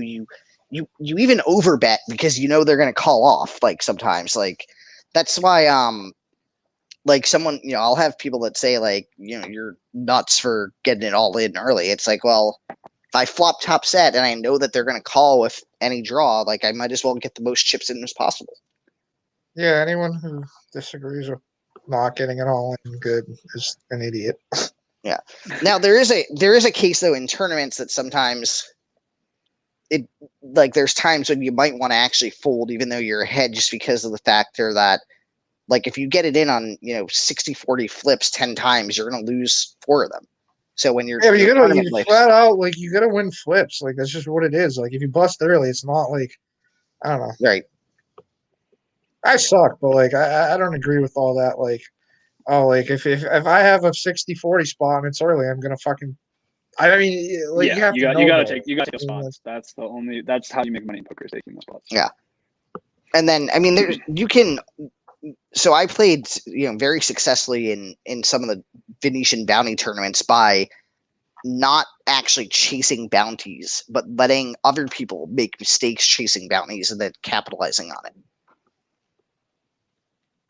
We have a very important question in the chat here from Austin. He said, "Why won't you join Team MILF, Matt?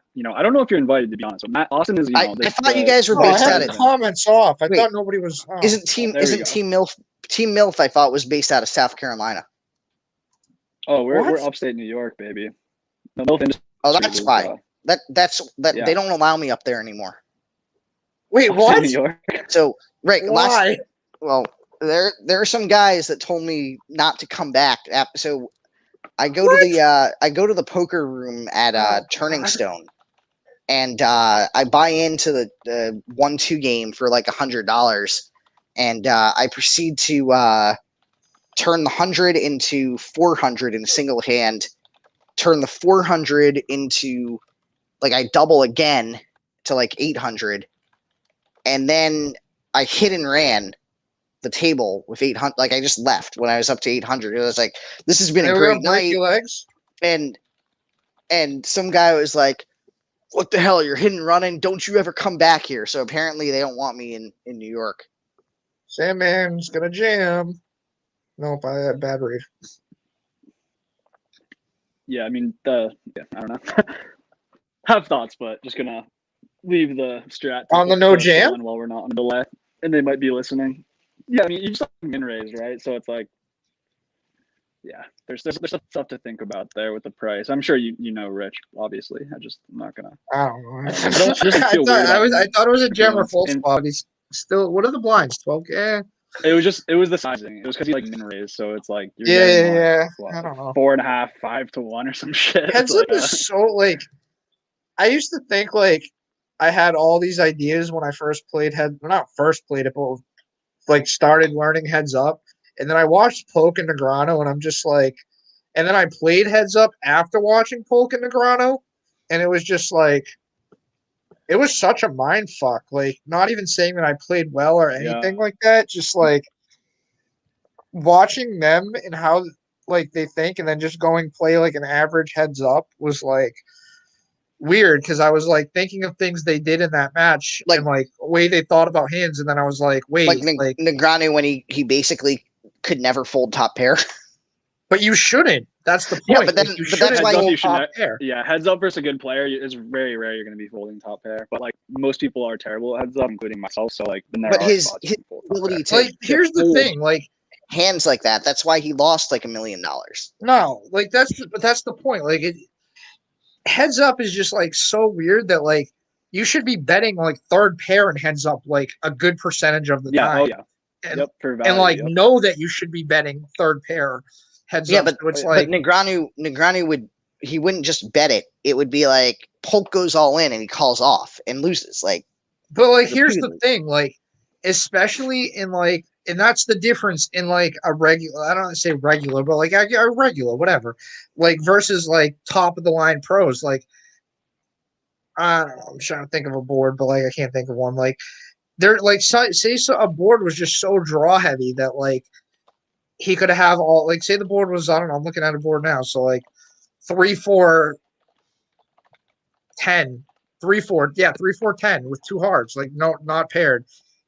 Yeah, he could have kings, but 10 deuce has to call because all the heart draws missed, because all the 5 6s missed, all the ace 5s missed. There's so many things that he would bluff with that 10 deuce has to call. It's because ranges are so wide. Everyone almost always has nothing, and you're just playing your range versus their range. You're not supposed to really think about your actual hand. And it's very complicated, and very few people are actually good at that. But watching Daniel and Doug was definitely eye opening for a lot of people, for sure. It was. That's how those guys play. If you watch 25K tournaments and shit, that's how those guys will play. They'll be full. Now we have some not raising. They'll be it's just the ranges. Oh yeah, he switched sizing to 3.2. Yeah, Sanford does. Carl, did you play the heads up thing? The sizings. No, because I multi-table, and I just thought it'd be such a headache to have a heads up table going while I'm multi-tabling every night. I didn't. I hope the Um, next time it runs, they do more. I mean, I know it's freaking a lot of work, but like, I just with heads up being so high variance, like, I don't like playing like a one and done type thing. I was on the yeah, it fence seemed like a about it lot of because like people I did really agree to love keep heads up and to it's three. so limited, but I wasn't trying to just like drop 150 and like. I mean, I guess it's the same as a regular tournament, but like, I feel like heads up is just like a different element than. Yeah, for me, it just was gonna take up too much of my time while like trying to focus on my other like 7 tables or whatever. Um, but yeah, I mean, heads up can be fun. It can also be like really. It's always pretty fun. You're always doing something, right? Like, there's always some action going on. Chris said, It's "Do way I more fun want than best playing of four three random every shit. round?" I think like, I mean, yeah, I want best of three every round, but like, I also realize like looking back of how much time it takes to do that, and the stakes is really just like a lot of extra work. That the format is fine. Like just have the opening round be a one and done. If you win, great. If you lose, whatever. And then three or five. I think the last round was five because it's like I think in an ideal format it should be three, and then the final should be five. But like it's not like huge money or anything where it's like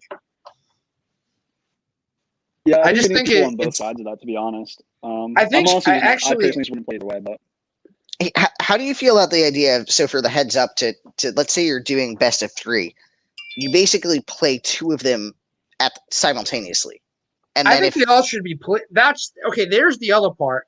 If there was a way to that do I it to would be set up more more interested games, in. so that's right, what so it you should be. play It shouldn't be. It shouldn't two be simultaneous. one. Then they got to come back. And if you're playing three, you're playing all three at once. Or you're playing five. You're playing five tables. Yeah, you're just gonna get a more reg heavy field if you do that for sure. Yeah, Which what Yeah, I like 8 table, but and I I think think playing three heads up at once would be tough for me. And that's, well, I I mean, think it what would you be do tough, is but you have maybe the not. I two. don't know. So you have the two heads up simultaneously, and obviously, if the same person wins them both, you don't need the third one. But if it goes 1-1, then they play the third one. So it's I really think yeah, the we pay give it up. structure should be fixed too because it was 32 last time, and I think 8 paid. I think only 4 should pay. Yeah, it was way too Yeah, flat. It was way too flat.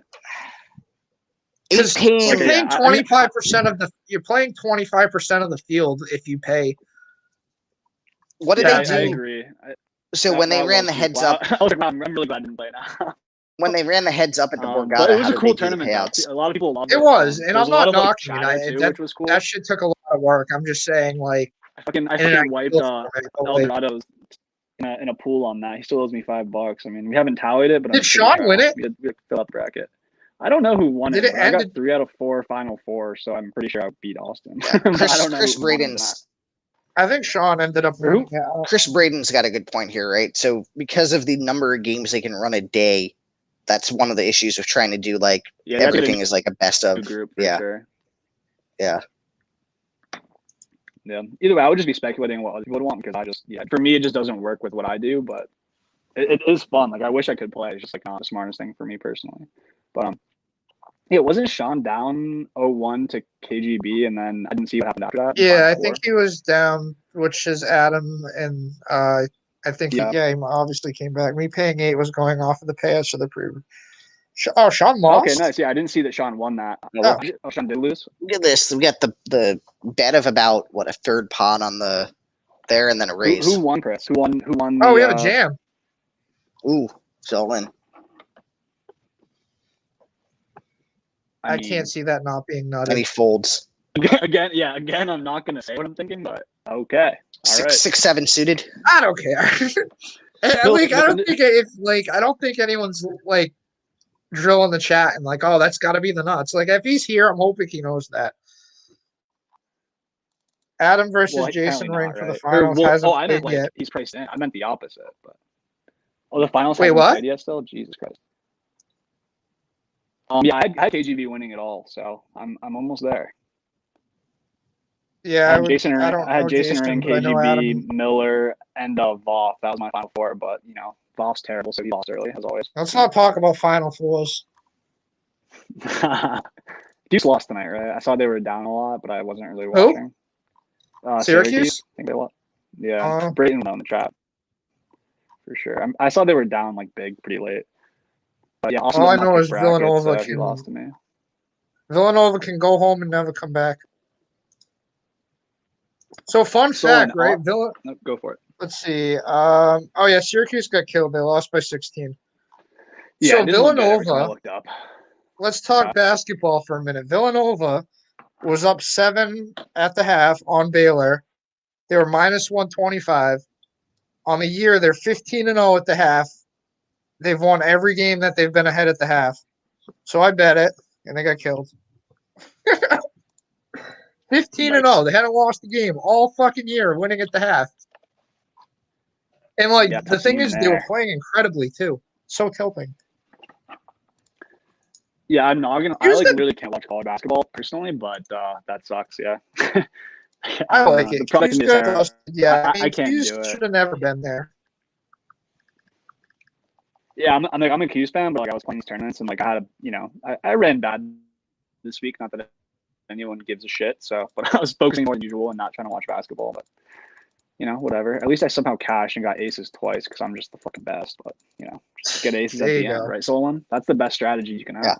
Hey, so just your point on payouts, right, for the heads up. I think the Borgata did 64 and paid the top 8. All in.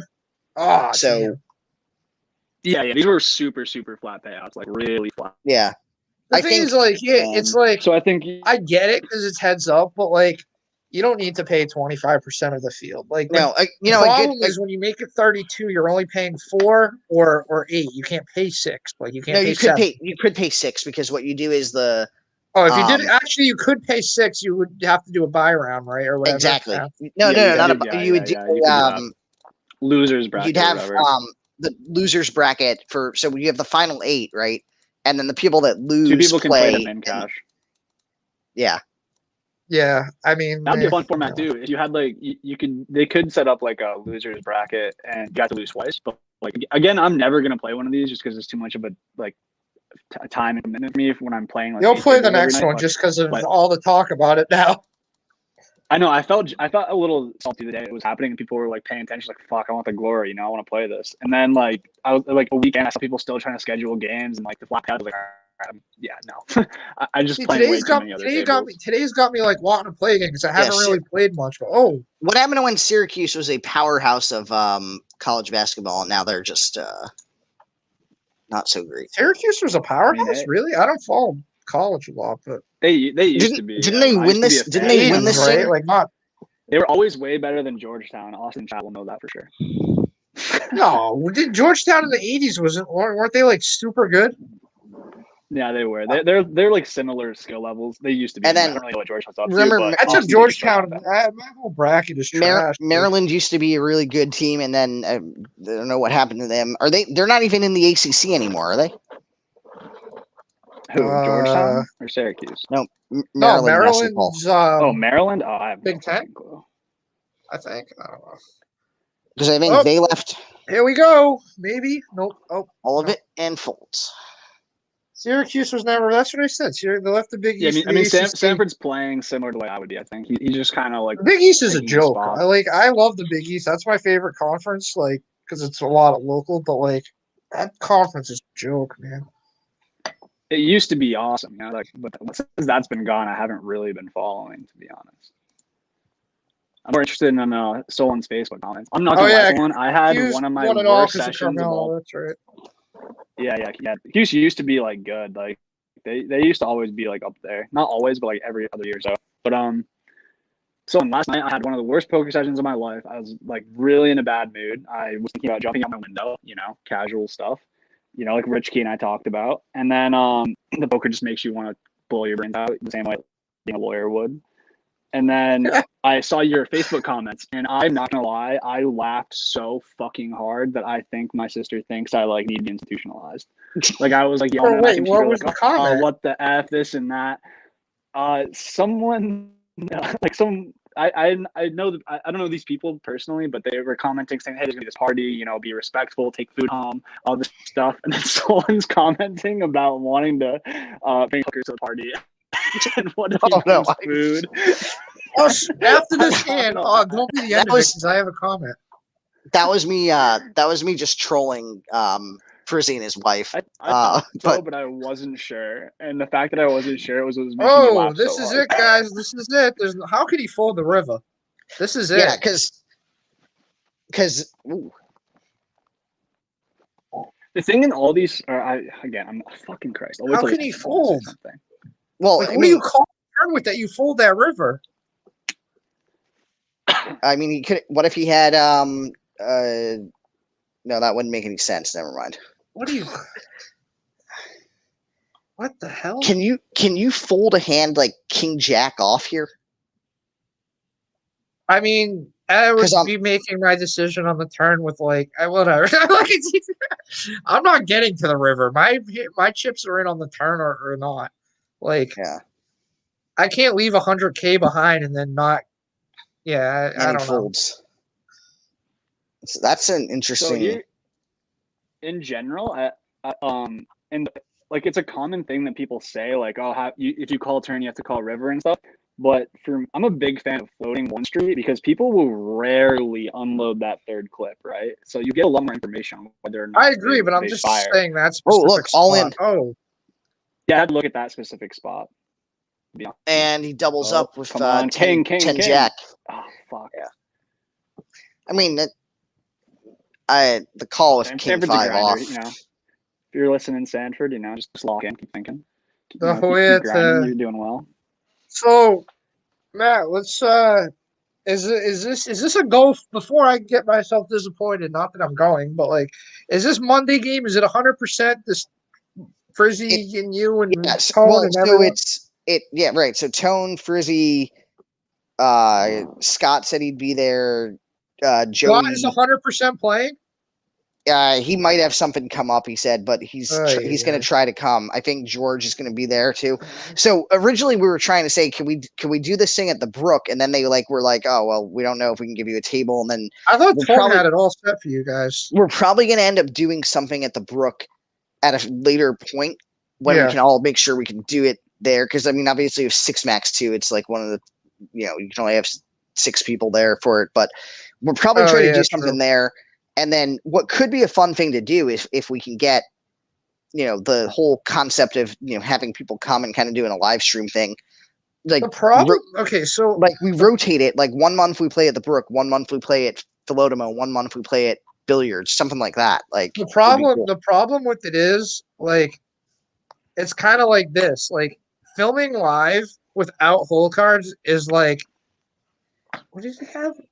Yeah. Ooh, that was an interesting one. The Getting- problem with live is like you're not even going to get the quality. I mean, and then quality using the term lightly, but Right. like at least here I can see the table well and like the cards and the chips.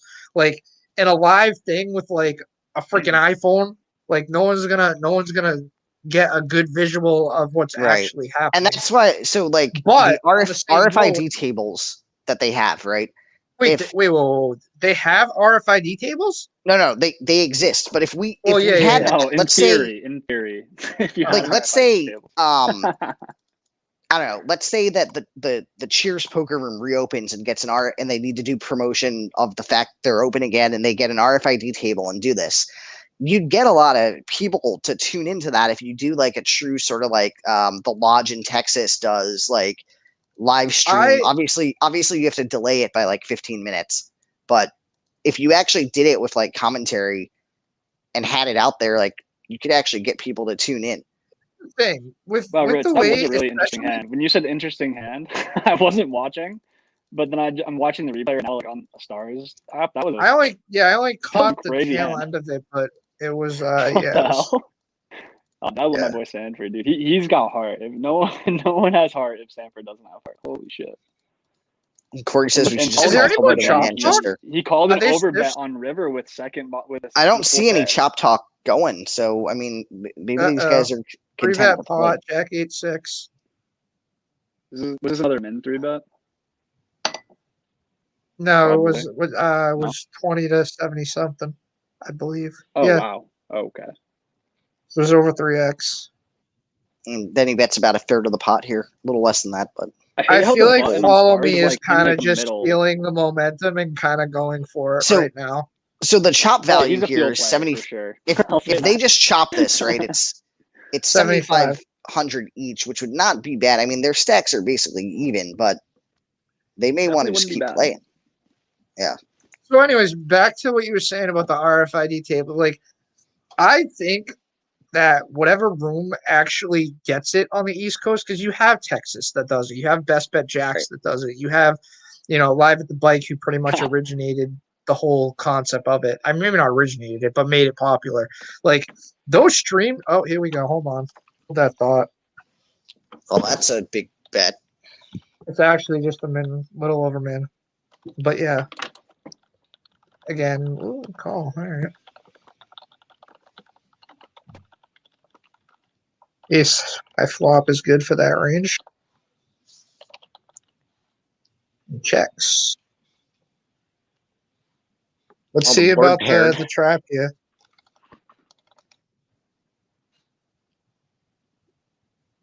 About a quarter pot and a snap fold. Interesting. But yeah, so okay, RFID. Like, I think doing a live stream game in New Hampshire, especially, would be freaking awesome. And like, I think like it wouldn't pay for itself because those things are dumb expensive, but like, I think it would bring in a good audience more than they think it would. Yeah, I mean it sort of will pay for itself in the sense that when you get back to 9-handed play, and if rooms have the additional space or whatever, I mean some of the rooms right now they don't have space for the people that want to come in. Like Chasers is full all the time again now, right? Like especially because Encore is closed. But the thing here's the thing that how much do those tables cost again? I thought they were only a lot, like hundreds of thousands of dollars. No, they're not that much. No, they are. I'm pretty 100,000. I'm pretty sure they're like dumb expensive because don't fully quote me on this, but I believe it was Guerrilla Gaming does the tables at Foxwoods, and they were saying something about getting that final table to be RFID to do full because the live stream at Foxwoods sucks. No, like, but Guerrilla is almost Guerrilla for the RFID table. 6,500. No, it was way more because Foxwoods would do it.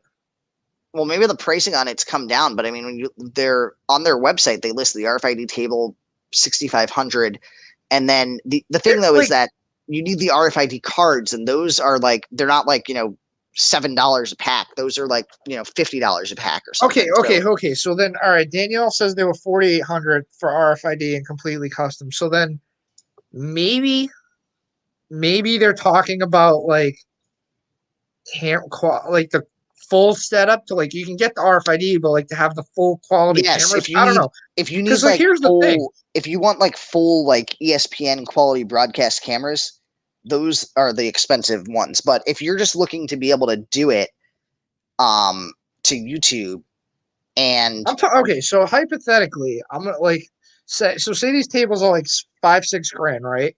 Yeah. Like it would make so much sense for Manchester, or I'm just gonna say Manchester, or the Brook, whatever, whoever wants to do it, to get one of these tables. Like you could literally just have somebody sponsor the table, and like. Oh, that's true. Like they bring it. Like the thing is, like even beyond a sponsorship, like it's gonna bring in so many people. Like people out, I guarantee it. People that like, I mean, other than the people that don't want to go out right now, but people that aren't really playing in certain rooms or whatever. Like I know people have their favorite room. They would switch up just to be on the live stream, and then you could do a 1-2, you could do a 2-5, you do a 5-10. You could probably get a 10-25 off. Like it would take 10-25 in New Hampshire is not allowed because oh yeah, you can't do that in New Hampshire. But you could run, and I'm surprised nobody's tried to run a 10-10 game. Yeah, I mean, I think the population that can afford and play that game is like probably fairly limited or like whatever. Right. But, that's yeah. I mean, it doesn't matter. Like even on a 1-2, like you're gonna get people that would like you could stream it every night. You could have people that would commentate, like people. And I think the thing is like I mean, this is a little different, but like I think people would do it just because it's fun. Like take a night off of work and like maybe they're not playing, go and like like we'll go comment, and then whoever's doing the commentary gets a meal that night. And it's not like, oh, I'm commentating for 4 hours and I gotta get paid for it. No, because like you're building something, and then like It's good maybe they advertising get for the room in somebody general, that's right? good at it. It's then they're the person that they hire to do it when it builds up. Like Right. I wish it was a thing because I think live at the. I mean, I could be dead wrong in this, but I think No, live at the Live at- bike is profiting off of their stream. They If definitely they're are. not, So, I'd be shocked. because what happens is even people who don't live in that area, when they visit California and feel like, oh, I might play a couple hours of poker, they're going to remember I watched Live at the Bike, so let me go to the bike. Like it's, Yeah. it's just, Wow, complete flip of stacks here too. yeah. Still seeing the min Yeah, I mean, raise. that fourth pair hero call by Falling to the Bank was definitely a big shift in this game. Sanford literally overbet River and got called by fourth pair. Just taking. Yeah, that was. Doug Polk. He had a Negreanu 5 or stuff we something. were I talking missed it, but it was like, yeah. Heads up, just no one ever has anything. They both had block. I don't know if they were. I don't know how much either of them are thinking about that. I know. Like I Sanford said, I has in think mind. follow me is I just don't- at a fuck it point that like going with your gut or Yeah, whatever. he's and getting like if ran he over at has that it. point, right? Yeah, he made a lot of big folds. Well, that's the thing too, because and then because like, he's you know been what, folding, fuck it. but because he's been folding so much, right? Now that causes his opponent to think, oh, if I overbet here, he's going to fold. So he thinks that, oh, maybe the guy's overbetting to try to get me to fold because he doesn't have it, so I'm going to call. All right, we got to Yeah, shut the just stream some down. leveling, Matt's get to that learning way too much, way too quick. I don't know. No, this is Yeah. all in the Yeah, strategy. It's all Well, the thing is that once you get into that leveling where it's going back and forth like that, you realize that almost every hand you play kind of takes that track if that meta exists. And so that's why Yeah. like GTO is a thing and why people are just doing what computers say now is because he thinks I think that I think that he thinks that I think. Now they just Yeah. check what a computer would do and try to do that. back I to like the space hype. game, man. That's not happening in these oh, games. look at but, this. like, And 8, 6-9. 9, 6, 7, 8. Much better than 4 deuce. Yeah, the straight there. so Sanford's crippled now. Oh, all in and folds. All right. Not fold. So Sanford's got what's the blinds again? Thanks for tuning in, He has Sean. like 9 blinds. I think, or no, less than that. Yeah. Or, Wow, this is yeah, crazy. he has he has way less than that. He has like 4 or 5, something like that. All right, put the na. Oh, make Go. it. Queen, That Queen. And and a bang bang royal flush. with I That's froze. the Mine froze. so GG's, buddy. Make the river. so Dan just won this, right? So you got ace 8 was the hand that he had. So he's going to collect the 9,000. Sanford collects 6,000, so not a bad payout for either of them. Now, definitely an interesting one. I guess it looks like the Thousand Dare Club is running something big next weekend. So I don't know if people are around. Maybe Yeah, we should they're live doing stream that one. they're doing their anniversary on Saturday for those that missed it earlier. If there's Yeah. people still up at 2 a.m. Yeah, we still have people on the stream. 365 or something, 170 PKO. Nice. So again, it's been an interesting year on the Rake Free Float the Flop events, and they're continuing on strong. So I think it's been interesting because it definitely, when everything was shut for poker, it provided a lot of people with the opportunity to go play, and obviously the other aspect was compared to say like random poker bros clubs from like random guy on the internet. With Float the Flop, you had honorable people who weren't going to go try to abscond with people's deposits. So definitely was great. Thanks to Corey and everybody else for running these. Any last thoughts before we wrap up? Because I know I got to go to The bed. guys that run the games. Not that. Thanks to Float the Flop. It's been a great year. I think they've done absolutely wonderful. And next year will be year 2, so we'll have to double the buy-in and we'll have a Just run a 100K, prize run a pool. 1K event or whatever. So Hey, Yeah, I mean, I appreciate wouldn't- Float the I Flop wouldn't very count it much, out at Corey, this everyone else point. involved. yeah. Well, Well, you know, I can play full time now, so I appreciate the opportunity. Yeah, I wouldn't be here without Float the Flop, and I appreciate Yeah. you guys And- having me on. And I do remember there was at one point somebody had the idea to do like a super high roller event. And something that could be cool is where if you do like let's say you run like a $50 satellite, 1 in 5 get a seat to a $250 satellite, and then 1 in 5 get into Yeah. like a 1250 event, right? Like I feel like that I mean, lets they, people they who can they aren't- can run. I mean, they can run a 1K pretty easily. It's just a matter of running saddies. If they run, if you run a lot of saddies, something like that, you can get a 1K going because there's enough people that will buy in for 1,000. Like there's not a lot, but there's enough that if you get some, people trying to have some fun gambling in there through saddies, then the value's Exactly. there, and there are people who will buy in for 1K. So then all of a sudden you're going to get 20 to even 50 people I could see playing a 1K if you have the saddies correct. But you can't just run a 1K; it won't get anybody. But like if they ran a lot of saddies, then yeah. and that's one of the Who doesn't reasons wanna too play that a the 1K? Hard Rock Hollywood and Tampa stuff does so well. They run so many satellites that the 1,700 main event, you have people that bought into like a $200 satellite and got their seat, right? So like it opens it up for people who aren't bankrolled to go playing 1,700. It's kind of like if I would totally play Most the World people aren't Series of bankrolled to poker. play 1Ks. Yeah, I mean, I would say you got a lot of people playing 250s in New Hampshire that aren't even bankrolled for that. But Most people Yeah. aren't bankrolled to play hundreds. Yeah, I mean, I mean, I especially think the thing is like her bankroll is really that like how many people I go through this too is like if you say the bankroll thing, like it has to be like, oh, I'm just playing poker. I'm not working another job and like poker is my money. Otherwise it's like I get you what you're don't saying. need 100 buy-ins to play a tournament. Right. You If don't need you're- 100 buy-ins to play a cash game. Like yes, as long Right. as you have your alternative to like fund yourself, whatever. Yeah, because that makes yeah, sense. bankroll is Like that- and relevant that- to like if you have other sources of income and what your risk of ruin is. Like if you really can't ever lose that amount of money, then like you need to play within that bankroll. But if you have other income coming in and like if you go broke, it's not the end of the world. Then like if you can get people to buy your action, shit like that, like then you can be a little more aggressive for sure. all right. Not Well, that I'm an expert, but you guys have a good night, and I think we'll Likewise. wrap it up there. So thanks everyone for yeah, tuning see you in. boys. Bye. Later, Good luck, guys. Matt.